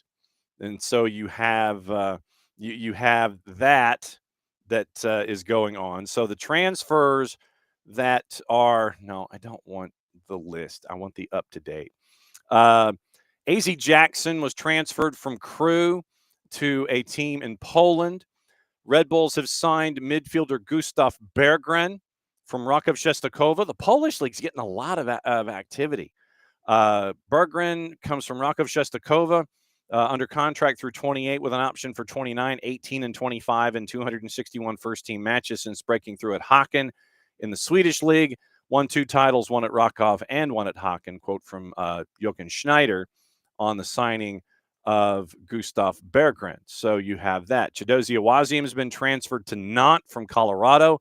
Vancouver has acquired Kenji Cabrera from Melgar, and that is a top flight side in Peru. Rising Peruvian international is going to occupy a U22 slot and an international slot, under contract through 28 with an option for 29.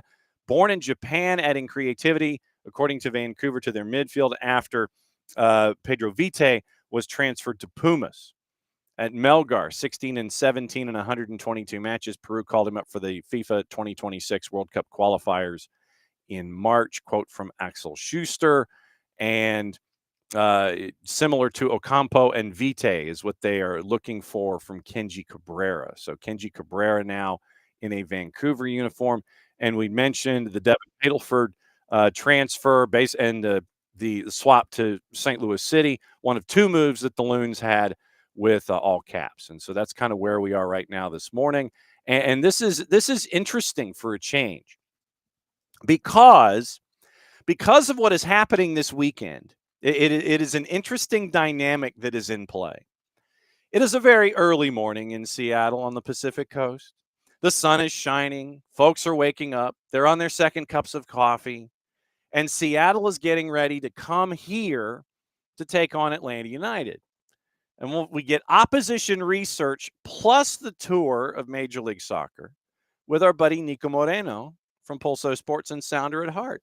Look at you. Hey, what's going on, guys? How am I coming on? You're solid, man. I'm looking at that studio space with the curtain and the football and all the things, man. You are ready to rock and roll, man. Yeah, I mean, we're trying it. I don't know if I love the flag just yet. It's like a little 10-year anniversary flag of the Sounders. Yeah. I'm looking to frame some jerseys, but it's incredibly expensive. So if you know somebody, if the audience knows somebody that can do it for a deal, let me know, because I have been unpleasantly surprised of how expensive that can get. Yeah. But excited to be on as always, John. We're on the second cup of Joe today with the Cougar mug. Yeah. We had All-Star Week, skills challenge, all kinds of stuff. We got, as you mentioned, a big game for Atlanta. I think it's a big game for Seattle as well. So lots to talk about. Yep. So what I will do is I will hold on to the opposition research to the end of things, and we'll get to this point. All-Star game, no James, no Jordi Alba, no Messi. So technically Messi and friends, some of Messi's friends were there, some were not. And the conversation is now, what are you going to do? So I think this is literally staring at the rule book and looking at articles, and is it an A, an N, or a the, and figuring out what's going to happen, because traditionally, if you don't show up to All-Star, it's a suspension. And basically, same thing happened to Zlatan in 2018. He's like, yeah, whatever, don't care. There's talk that it could be a match and not the next match, which is against Cincinnati this weekend. What's your vibe tell you? I think that, unfortunately, the league is going to give Messi a pass because it's Messi. They'll probably try to move that suspension for another non-so-important game. This Cincinnati-Miami, I feel like it's going to draw a lot of eyes, a lot of attention. It's a big game for Miami. When it comes to Messi not playing and this whole discourse about the face of the franchise, the face of MLS in general not playing.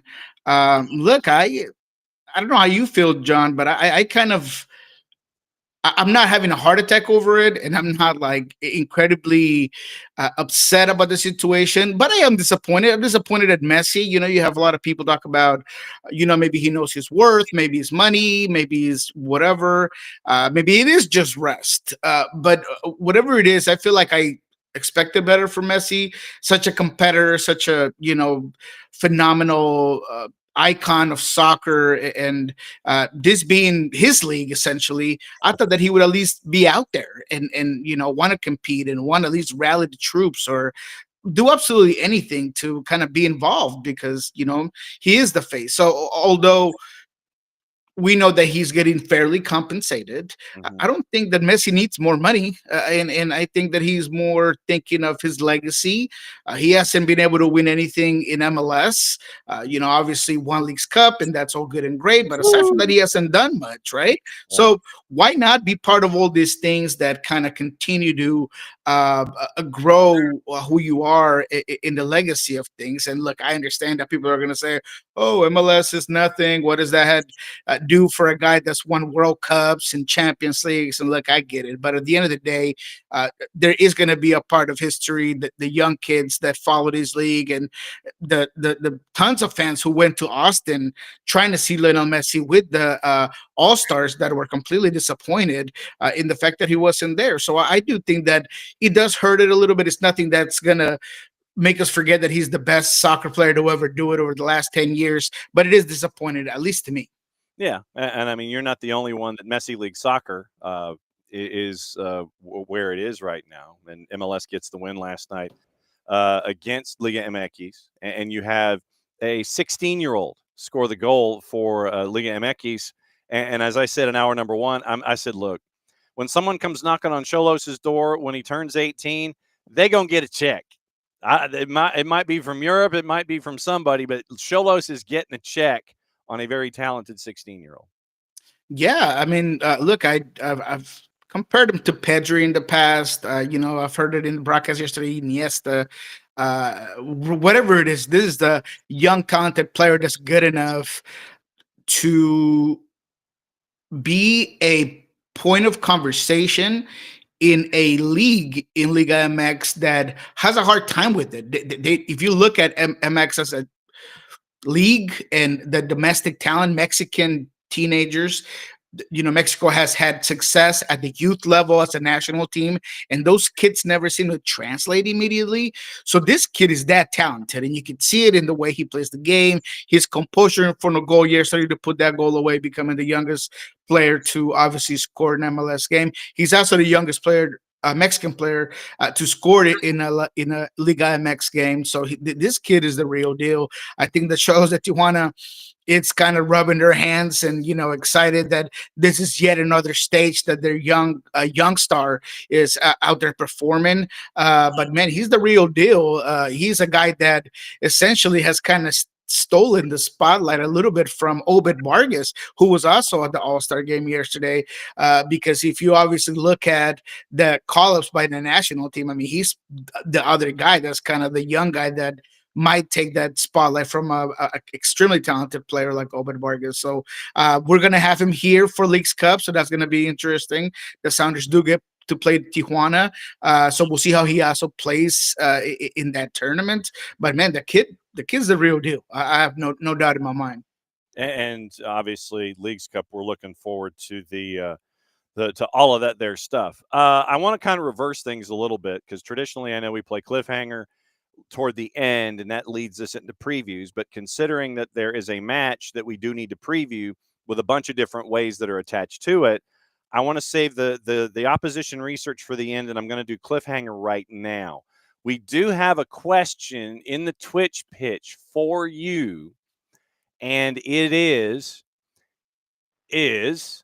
there going to be any Twitch pitch travel planning incoming for the matchup on Saturday? Is anyone coming from the West Coast to the East Coast? Not that I know in terms of media. Yeah. I wanted to. I really did myself. Unfortunately, my daughter plays her first Premier tournament, and we had that conversation, and she was a little disappointed. She's gonna play think it's called the Bigfoot tournament or something. Sure. But it's her first time playing it at the premier level. And so I definitely would not make it. I would have been extremely excited to go down there and obviously not just visit you guys, but visit Chris and Garth and the city in general. But unfortunately, I will not be making the trip. Okay, so if anyone does make the trip, let us know so that way they can be directed to where the Twitch pitch hangs out, so they can have the 5-stripe carpet rolled out to them. So if anybody comes from the west to the match, send up a flare so we can direct them to where they can go and see everybody and be introduced to the fans that are here, and those of us in the Twitch pitch, and obviously those of us here at SDH. But if anybody makes the trip, let us know, and we'll kind of play a cruise director a little bit and let everybody know where they need to be. Okay. Oh yeah, I would love to. I think maybe if anybody's going, it might be Jackson Phelps, who I know he has or he had Jason on his show yesterday, I believe. Yep. So maybe he'd be the one guy to go. But it is in my plans. It is something that I'm looking forward to doing at one point. Need to see y'all. Need to see Atlanta. Need to see the city. Need to see the team. But unfortunately, it's not this weekend. Well, and I think that you probably would end up almost either ostracized or put in a lower floor in the house if you didn't make it to the Premier League match. I would think. You would be like sent outside to the backyard if you didn't make to that first Premier League match. Yeah, well, I think that as it happens sometimes with my wife and daughter, they might hide those feelings, and then when it's all said and done, you're still in the doghouse. Oh yeah, go ahead and go. Yeah, no, I'm not falling for that trick. No, no, you are not. It's like yeah, go ahead and go. Yeah, and then you have to make up like 4 or 5 different events to make up for that event that you lost. I know how this works. It's like, yeah, go ahead and go. And you're sitting there going, no, that didn't sound right. No, that did not sound right. And yes, and also a reminder to folks, the sports bra collection, female players in need, at the faction tailgate too. So that's another thing that we'll remind folks about tomorrow. Okay, let's do cliffhanger now. Talk about the other matches in the league. And then we'll lead into Atlanta and Seattle because there's a lot to talk about there. You've got Crew and the Purple Team, and these are matches Friday. So you have a split schedule. You have half a dozen matches on Friday, everybody else on Saturday to get everybody into Leagues Cup. Crew and Purple Team. Crew is an even money plus 100. The Purple Team on the road a plus 233. The draw plus 277. What do you think? Yeah, I like the draw. Look, Orlando's had some adverse scores. They're coming from a positive result. Columbus Crew themselves had some issues with DC United. I'm trying to figure out, obviously, what's going to happen with that attack. I mean, I know that AZ had not been a guy that was consistently there in the starting lineup up top, but he was a very good player and a guy that was producing for that team. Now he's no longer going to be there. I think it was good that Costa got his first goal. Rossi seems to be on fire. You saw his talent yesterday. But I feel like Orlando, even with their own issues, I feel like this is going to be a game that is going to go 2-2. There's going to be some goals. There's going to be some mistakes. But at the end of the day, I think they're going to be evenly matched because Columbus, in my opinion, is not at full strength because they have some holes they're missing in that attacking side. No doubt. Revs in Montreal, Dallas and NYC, Dynamo and LAG, LAFC and Portland. LAFC a big favorite at a minus 204, draws a plus 362. Portland on the road a plus 465. Yeah, that's a tough one. I want to see the Campos on goals because I got to tell you that the first thing that came to mind for me here was I'm going 4.5 no matter what. Hopefully the numbers are going my way. I doubt it. I'm pretty sure that Vegas knows that he might be one. No, what are the numbers? Plus 239 for 4.5. I'm taking that. I'm taking that all day. Obviously, LAFC has issues of their own. Segura went Spreewell on Fagundes, and he's suspended. That team lost, obviously, Aaron Long. LAFC has issues defensively. I'm not sure who they're going to play back there. Portland, regardless of having issues of their own, and the huge hole that not having Anthony has left for this team on the creative end, the attacking end. I do think that they'll be able to put LAFC under some pressure. I still think LAFC will come out on top. They're the better team overall, but this is going to be more than 4.5. There's going to be 5 goals. It might be a 3-3 draw, whatever it is, but there's definitely going to be goals on the line. I really do think LAFC will win this one, but it would not surprise me incredibly if somehow this turns into another El Tráfico where LAFC cannot, finish the game off. Sounder at Heart and Pulso Sports, our buddy Niko Moreno hanging out with us on Thursdays with Niko. The other late night on Friday night, San Diego FC hosting Nashville.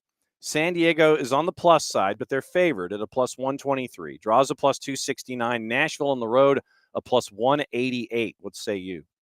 Give me Nashville. I'm taking Nashville in this one. I think that San Diego had some struggles, man. I thought Vancouver should have won that game. They were lucky that they didn't. I mean, there were a couple of inches on a wide shot that went a little bit too wide. But I really do think that San Diego has some issues up front. I think that Dreyer and Chucky are going to continue to be players that are going to be exciting to watch, but when you're putting those balls inside the box, there's just not that killer as they had before. They're going to need someone that's going to be clinical in front of goal. Again, I still love the identity. I love the principles. I love the concepts. They're an extremely fun team, but against Nashville, you really got to have your stuff together because although they've had some games where everything hasn't worked out exactly the way BJ wants it, I think that this is a team that if it working in all cylinders, they can be very good. And I'm not afraid of San Diego at home. So I definitely do think that Nashville will take this one. On Saturday, it all starts 15 minutes ahead of everybody else. Messi and friends and FC Cincinnati. Assuming that Messi and Jordi Alba are a part of the discussion, right now they're a minus 103. Favored at home on the minus side. FC Cincinnati is a plus 220. Draws a plus 313. Yeah, this is a very interesting one. I do like Cincinnati, and I think that Evander is gonna play with a big chip on his shoulder against the other MVP. And look, Messi's been red hot, right? 6 out of 7 games with the brace. I mean, they're an offense that seems to be unstoppable. I thought that the character and response against Red Bulls was interesting, right? They go down a goal, they go down early, and they're able to kind of get it back. They completely dominate Red Bulls. They're moving them forward. I think Messi also has a lot to prove, or feels like he does. He had a phenomenal game. He was red hot, but I do think that Cincinnati is going to be able to control that game. I like what Orellano is doing. I really do think that defensively they're getting a lot tighter there for Pat Noonan's team. So I do like Cincinnati, and this is another game that I think is going to be at least 3.5. Okay, so let's go down that road. So you said 3.5. So let's see when things change in this particular matchup with Messi and friends. 3.5, a minus 108. So yeah, you're kind of like 4 is a plus 162, 4.5 a plus 216. Maybe too rich for my blood, especially because I feel like Cincinnati's not going to want to open up. They're going to want to put Miami in this like wrestler's choking hold, and they're going to want to just limit what Segovia and Kremoski and all these players can do. They're not going to be as open as at times Red Bulls was, which was insane how much space they were given. I mean, Busquets, that pass that he puts in, I mean, it's a clear cut like freeway in between. So I don't think Cincinnati is going to be that gappy. I think they're going to be very disciplined, but I think they'll take this game. Charlotte, Toronto. Charlotte's a big favorite on the minus side. DC and Austin, I don't think the juice boxers really care. DC's actually favored at home at a plus 154. Philly and Colorado. Philly's a big favorite at home. Fire and Red Bulls. Fire are favored on the minus side at home. All caps, a dog at home to Minnesota United at a plus 148. RSL on the minus side, favored against San Jose, take the over. Vancouver and Sporting. Vancouver, the late game on Saturday night at a minus 213. Sporting Kansas City, a plus 482. Okay, Opposition research time. Atlanta and Seattle. Atlanta right now a plus 161, draws a plus 254. Seattle's a plus 150 on the road. Now, from what we have seen on this side of the country, Stephen Fry back at practice. Jordan Morris has had surgery. JP has had surgery. João Paulo. Where is the state of play? Who isn't going to be around for the weekend when Seattle comes to this part of the world? So two for sure. Well, neither of them are going to be necessarily playing in this game. Steph might go and just be the captain he is, obviously, but in terms of playing, he will not play. He has not been involved full in practice. As you know, there's a protocol where he needs to be full in practice for a couple of those training sessions. He was at training yesterday. He did dress up. It was the very first time we've seen Stephen Fry dress up.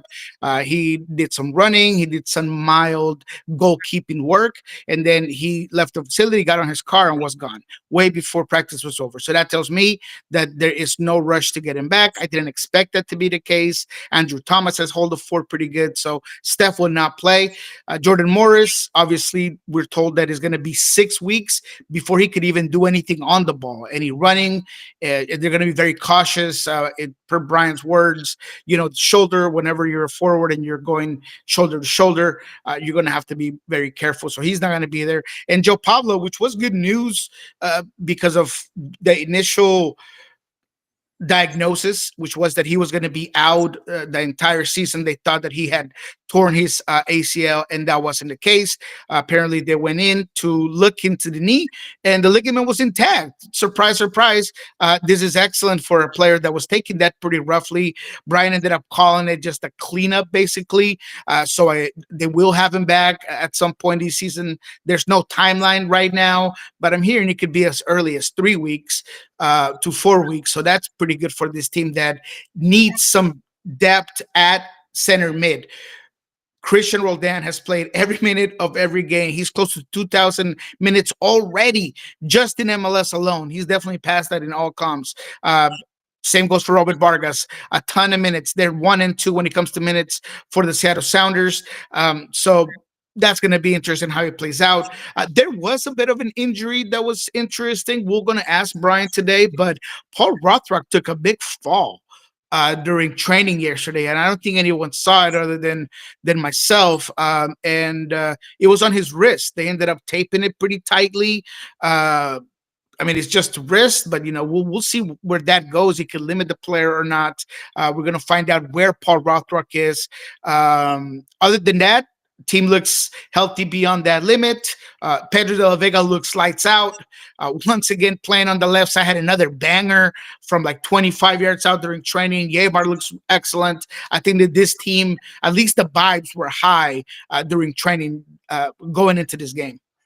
The starting lineup in the shootout with San Jose, obviously we talked about Andrew Thomas in net. Back for left to right, Baker Whiting, Bell, Yamar, and KKR, Kosarienzi. Roldan and Vargas, you mentioned 1 and 2 in minutes. That to me was something that Brian Schmetzer has been trying to get them rest, but he couldn't get it with the Colorado match. And because of the Colorado match, they couldn't sit. Because of the street fight with San Jose, Roldan and Vargas are still cranking up minutes. I'm intrigued to see how those minutes are monitored there. De La Vega, Rusnak, Ferreira, and then Jordan Morris up top. How different are you anticipating this starting 11 with everything that we've already talked about with what happened in San Jose? How different are you anticipating it for this matchup? I think the pivots will remain. I really do. Robert Vargas only played 20-something minutes in the All-Star game. He actually didn't look particularly good in the game necessarily, but I think that he is going to run it back. Maybe there is a 70%, no, there's maybe a 50% chance that Danny Leyva plays next to Christian Roldan, but Christian Roldan is in. He apparently does not care about his body. We talked to him yesterday. He seems to be ready to go. He understands how important this matchup is for the team moving forward. So he's definitely going to play. The big changes are going to be clearly at center back. Jackson Reagan will take his rightful place right next to Yemer Gomez Andrade. I think that Alex Roldan will play on the right. I think Reed Baker White will stay at left back. He has been really good. Him and Pedro de la Vega were exchanging so perfectly in that San Jose game. It was probably the best part of the Sounders attack was on that left side.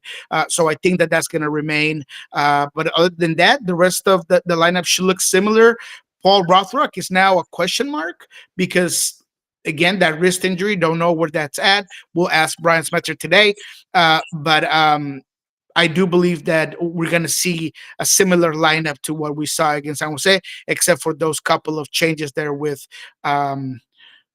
Jackson Reagan and Alex Roldan. Then up top, because of the Jordan Morris injury, the benefactor was Danny Musovski, who got a brace in that matchup against San Jose. Is it just going to so when you're looking at forwards in the attack, what are you looking up for that front four? Yeah, I think it's going to be Musovski, Ferreira, Albert Rusnak, and Pedro de la Vega on the left. Okay, so what is it when you look at Atlanta? Obviously, under other years and other circumstances, you're looking at certain individuals and you're looking for shootouts and things that are going to be, 4.5, 5.5, what have you. From your conversations with us that you have every single week and you're looking at Atlanta United, is there an early vibe about how Seattle is looking at an Atlanta United team that has not achieved what they want to achieve in 2025? Yeah, it's kind of the sense of, money doesn't achieve it all. There's clearly an issue with Ronnie Dyla and his ability to install his soccer module. And the first outlook is that this is the winnable game, or beyond that, it maybe a must win going to Atlanta, which is odd because Atlanta's always been, a team that this side of the Pacific Northwest respects highly, going to Mercedes-Benz Arena and everything that goes with a very good Atlanta team. But everybody feels like this is the game that the Sounders should and must win.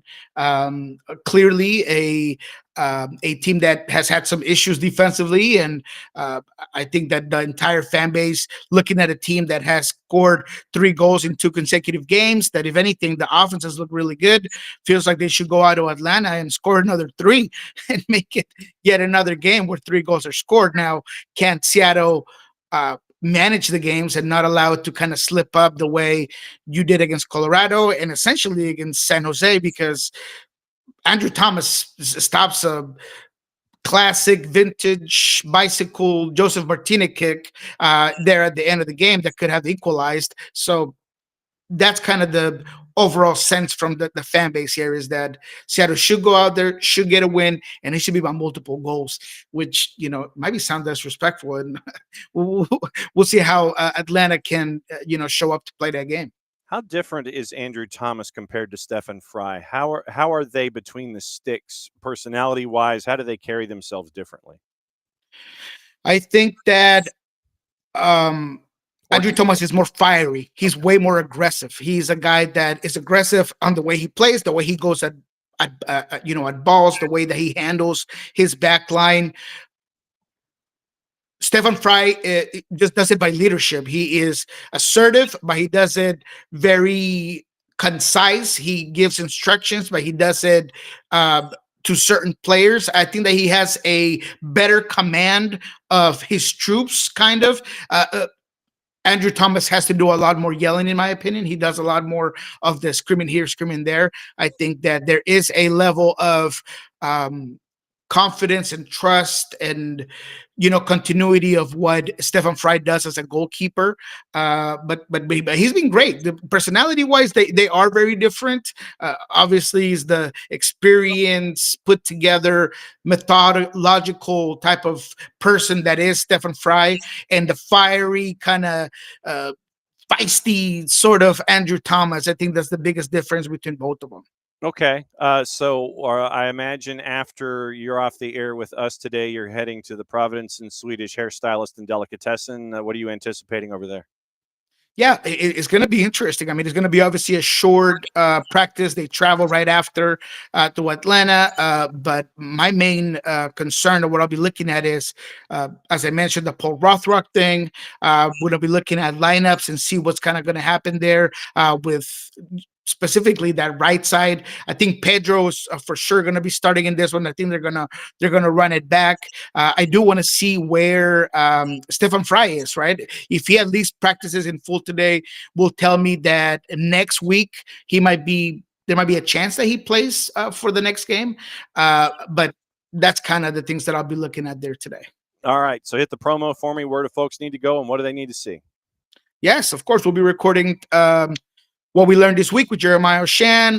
We're probably going to have a special guest in that one as well. So wait for that to drop on Friday morning. Obviously on Monday, we're going to do the Lobbying Scorchers kickoff with Ari. We'll break down the entire weekend, see what happened there in Atlanta. And then I'll be on today, actually. I'll be on in Washington Sports Wrap on Fox Seattle, Fox 13 Seattle. So if you want to check that out as well, 7:30 Washington Sports Wrap, I'll be on. As always, my friend, great to see you. Love the new digs. I know that it's a work in progress. Advice on frames. The boss actually has been the one who has put all of the jerseys in the frames themselves. We go and buy the frame, and then she puts the jersey inside the frame herself. So if you are confident in your assembly of things inside frames, buy the frame, and then you do the handiwork yourself, so that way you're satisfied with how it goes. Yeah, I might just do that. I might just, do that, look at some YouTube videos and figure it out myself because, it does get expensive. I have 3 really nice ones. I have like my pride and joy was a Ozzy Alonso gift with the Xbox Halo black jersey with a whole bunch of signatures. So I got some good ones, but at least 3 of them that I want framed. So it's gonna get expensive. Yeah, so just focus on the frames, do the handiwork inside the frame yourselves, and we can't wait to see it as Studio Niko continues to grow and evolve. Love you, my friend. We will see you next week, and hopefully we will have a great matchup on Saturday night to talk about next week in addition to Leagues Cup and all the things. Should be fun. All right, there goes Niko, and as always, he's got new digs. I like the new studio, but yeah, when it came to doing the football jersey, she picks out all the frames for all the things. What she does, she will sit there and she'll look at a photo or she'll look at a jersey, and then she'll pick out the frame that it eventually will go into. The frame will get delivered, and then she'll be the one to put the jersey or whatever on the background, or she'll put the trim in around the picture, and it'll go inside the frame. So she does all of the artwork. She does all of the artsy stuff inside the frame herself, and then it ends up here. But yeah, this is for those of you that might remember SMU football from the Pony Express. This was the quarterback that handed the ball off to Eric Dickerson and Craig James. Lance McElhenney won that at an auction. And one of her favorite documentaries is the 30 for 30 on Pony Excess. And literally, she will watch that all the time. This is the quarterback that handed the ball off at SMU to Dickerson and to Craig James. So that was at auction. She's like, you bid on that, right? I said, yeah. She goes, did you win it? I said, yeah. So she got the frame for that. So red, white, and blue jersey, black frame. The Vin Scully photo from Dom DeSea, who's a very talented photographer, is not that full size. What she did is she bought the frame, looked at the photo, got the frame, and then put trim inside the frame that wrapped around the photo. And so that was where that one went. So I'm going to move the camera, and I know that I hope I don't make anybody motion sick, but here's the rest of the studio space. So that is the Charleston Battery jersey from their anniversary that the team signed. She got the frame for that, black frame, black jersey. The Sophia Cupertino photos that are in and around the place. She'll find frames for those when she looks at the photos. I hope I don't get in trouble for showing you Weather Channel, but those are the jerseys, at least part of them. So the jerseys, once again, the black frames that she picks out and looks at the jerseys and pins them inside, puts it on a black background, pins the frame down, and then shows the jersey. So hopefully the folks at the Weather Channel didn't get mad that I was showing the Weather Channel this morning. So literally, think of a cool frame that would go around the jersey and give yourself some space around the jersey. And so then, you put the jersey on whatever background, You pin the jersey into the background. And then from there, find out what, see how much room you have around what you've created. Frame goes on top, sealed in onto the wall. And we don't use fishing line. We use actual more tensile strength wire, and it's two hang points for each of these things, because that is a large, very heavy frame. So literally it is a drop down wire that has two attachments at the back. Portraits, I'm being left-handed, this kills me. Portraits themselves, it's easy, but we still use wire and not as heavy tensile strength wire. But it is, it's a double drop down from each end. So each corner has a loop in point, and then probably about 2 or 3 inches below is where it loops down, and it hangs there. So that's how we do it. So I leave that to the boss. The boss has created all this stuff, and she's a lot better at it than I am. And hopefully, then if Niko has any questions, Niko can talk to the boss. All right. Let's see. Before we get out of here, let's do a gossip, rumor, and innuendo, what to watch, where to watch it, how to watch it. Tomorrow, we'll see if our friends from Beyond Goals Mentoring are not conquering the planet. See if they can join us at 9:30. 10 o'clock, Tony Husband's going to join us to break down the weekend in Major League Soccer, what he saw in Club World Cup. He's been a very busy man. So Tony Husband's going to join us at 10, and then at 10:30, we'll get you ready for the weekend and everything that will prep you there. And then we'll get ready for the weekend, Monday and Tuesday, back to normal, and then going into Leagues Cup. Leagues Cup, we'll get you ready for that. We'll go through Leagues Cup and cover all those things, and the season never stops. Plus, transfer window. Once again, transfer window. Juan Baracal from Getafe is being looked at, apparently. Reports have him being linked to Atlanta United. No advancement on the Alzate front. But let's check our rumors. And Steven Alzate. All right, so Alzate, once again, Wasserman client. And so we go into the Wasserman section at Transfermarkt and see what the rumors are. Wow, they don't have the rumors posted today. They don't have the rumors updated, but they do have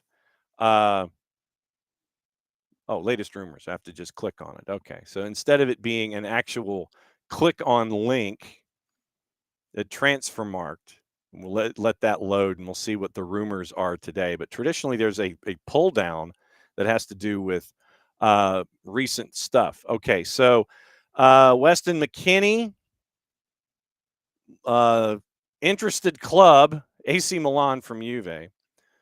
Solis is interested, is having the tires kicked on him by Roma and Bologna. Josh Sargent yesterday, once again, Wolfsburg was like, peace out, Boy Scout, we're not interested. So, okay, no update on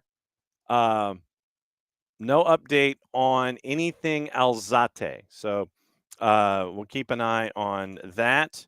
Let me see if I could spell Baracal before we go. And Baracal Getafe, Elite Internacional Sport Agency SL. So they have 40 players, one first-tier player, and it's Baracal. Baracal is the only player at Elite that has a value over 1 million euro. So rumors for Elite Nacional Sport Agency SL and their four players, the only one is Baracal, and that is a today rumor. So Juan Baracal at Atlanta United FC. That is the only rumor attached to Elite. Baracal's contract at Getafe expires in June of 27. So he's got 2 years left on his deal at Getafe, and all indications are, the published reports are, that it would be a loan deal. And so we will see what's going on with that as that continues. So it is Alzate being looked at, $1.5 million plus add-ons. but a call on a possible loan. So that is where Atlanta United is right now when it comes to their gossip, rumor, and innuendo, and what to watch, where to watch it, how to watch it. Morning, Abby. Morning, David. Morning, Alex. Morning, Bart. What if it is the final match of the season? Who knows? Yeah, David, Zlatan saw that his next match was on turf, so he was cool. Morning, Derek. Let's see. Morning, David. Morning, Alex. Morning, Abby. Morning, Bart. Morning, Derek. Let's see. Morning, Lokeville. Morning, Derek. And I think that's everybody in the Twitch pitch. Obviously, thanks to everybody who's a part of the listening and the watching and all the things there. Let's get into what to watch, where to watch it, how to watch it. We'll finish up with some gossip, rumor, and innuendo, see if there's anything that we've missed outside of our friend Ben Jacobs. Today, Sudamericana. Tonight, Guarani and Universidad de Chile at 6 o'clock. Atletico Mineiro and Bucaramanga at 8:30. Being in Espanol simulcasting. Women, Copa America Femenina at 8. Ecuador and Argentina. It's the end of the group stage, so FS2 is simulcasting at the same time. Chile and Uruguay. Canadian Northern Super League at 10, Vancouver and Toronto. So it is a light day for broadcasting stuff, but you can go to Fanatis, ftz.co/soccer down here. You can get all the BNs. You can get Nino Torres at GOLTV, Nuestra Telecidio for the fans, TSA, Liga 1, Liga 1 Max Pro, TVV if you get the Expando package. And so Tigo is attached through BN, Canal 4 and CATV are attached through the BNs as well. So you can go there, get all that. Marshall Islands are going to make their player reveal, I think, tomorrow for the Outrigger Challenge Cup. So keep an eye on that. Like, friend, be a part of their conversations on social media. Still have scarves, but they're heading to Arkansas in a couple of weeks. Also on the board, it is Olive and York. You can get the jersey, the blue floppy collar, the navy collar, navy floppy. And you can check with Alex and Abby as to whether or not you want white personalization or the double blue personalization, Columbia blue, Carolina blue, Tar Heel blue, however you want to phrase it. You can go to Olive and York, get your jersey. It helps out Soccer for Good here in 25. Also, you can go to Grady Baby Co., and you can get your Soccer is Just Better in Atlanta t-shirt, sweatshirt, gray or black, gold embossed lettering, SDH Network logo on one cuff. On the other cuff, it is the Grady Baby logo, and you help out middle school soccer programs attached to the Atlanta Public School System. Also, you can go to the Chant app and become a Fanatico, because what do you do for $10 a year? $10 a year, you really can be a part of the Soccer for Good campaign. Go to the Chant app, group.chant.fan. I'm going to have to type it out, aren't I? So here is what you're looking at with the Fanaticos membership and our friends right here on the Chant app, group.chant.fan/soccer down here/join. Group.chant.fan/soccer down here/join. And I hope I spelled it correctly. I think I did. So it goes lower third. Group.chant.fan/soccer down here/join. You too can be a Fanatico. Once again, $10 a year. There are a lot of great discounts that you can take advantage of being a Fanatico. Once again, $10 a year. What do you do for $10 a year? You can do Soccer for Good by being a Fanatico at SDH. Remember, also at the Brew House on the 1st, so a week from tomorrow, it is the big celebration of soccer for Summer Series coming in from 4 to 9. Get your tickets. I think they're on Eventbrite. Maddie's going to have a conversation with fans of the 4 clubs that are coming into town. Kevin Egan is going to be having a conversation there with Wes Brown for Manchester United. Also, the Premier League trophy is going to be on hand, and there's going to be a lot of cool stuff going on. Stuff outside, stuff inside. It's the Brew House. You know what you've got. Go to Eventbrite. Go to the Brew House and get your tickets to that event. And at the same time, once again, you can ask questions to Maddie. You can ask questions to Egan. You can ask questions to any of us who show up there a week from tomorrow. Very, very cool. Looking forward to the Summer Series when it comes to SDH as well. Trying to see if there's anything else that I might have missed. Oh, gossip, rumor, and innuendo. Silly me. In addition to our friends, Ben Jacobs, let's see if Fabrizio Romano has anything fresh this morning. And what we'll do is we'll do the search involving Atlanta United. Gentleman's agreement between Benjamin Sesko and RB Leipzig. Price tag for limited clubs could be reduced to a range of 70 to 80 million euro plus 5 to 10 in add-ons. Only valid for a few clubs considered special by Sesko. Boubacar Kamara signed a new 5-year deal at Aston Villa. Agreement done until 2030, according to Jacob Tanswell at The Athletic. Chelsea have opened doors to a loan move for Mark Guyu, but no buy option will be included. Clear priority for Chelsea is a loan in England. They want him to develop and play in England next year. Chelsea is not actively working on an Isak deal. No interest in proceeding despite reports. Chelsea's very happy with their strikers, fully focused on Xavi Simons and Yoel Hato. Emerson Royal to Flamengo. It's a here we go. Verbal agreement with AC Milan. Clubs exchanging documents, 9 million euro for a permanent deal. Flamengo's director, Jose Boto, hijacked the deal after a verbal agreement and medical was booked with Besiktas, and then Besiktas left the conversation. Bayern have a new proposal for Luis Diaz as of about an hour ago. Liverpool are aware of the player's desire to leave. Talks will continue to discuss the details of the financial package. Thomas Mueller's run coming to an end. And now the question is, does he come to Major League Soccer? Because it sure as heck isn't going to be Charlotte. LAFC, Cincinnati, and there's a poll out for our friends at Gamdom Sports. They have a poll out. Let's see. Understand Isak remains a target for folks. Let's see. Gyökeres is in medical in the next 24 hours. Xavi Simon, Emerson Royal, Wesley to AS Roma. Both deals sealed. Wesley joining Roma for 25 million euro plus add-ons. Flamengo's director Boto is on it to close both deals today. So that is something to keep an eye on. An official Jean Arias is wearing the Wolves jersey. So it is officially official 18 million deal from our friends at Fluminense. Let's see if Tommy Scoops has anything going on that we need to know about domestically as we go.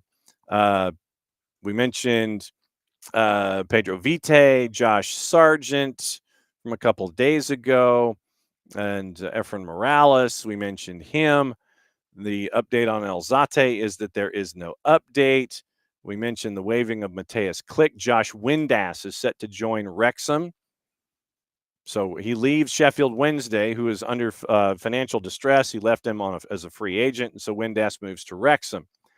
Report suggesting Danny Pereira leaving Austin FC for Coventry City. Not true.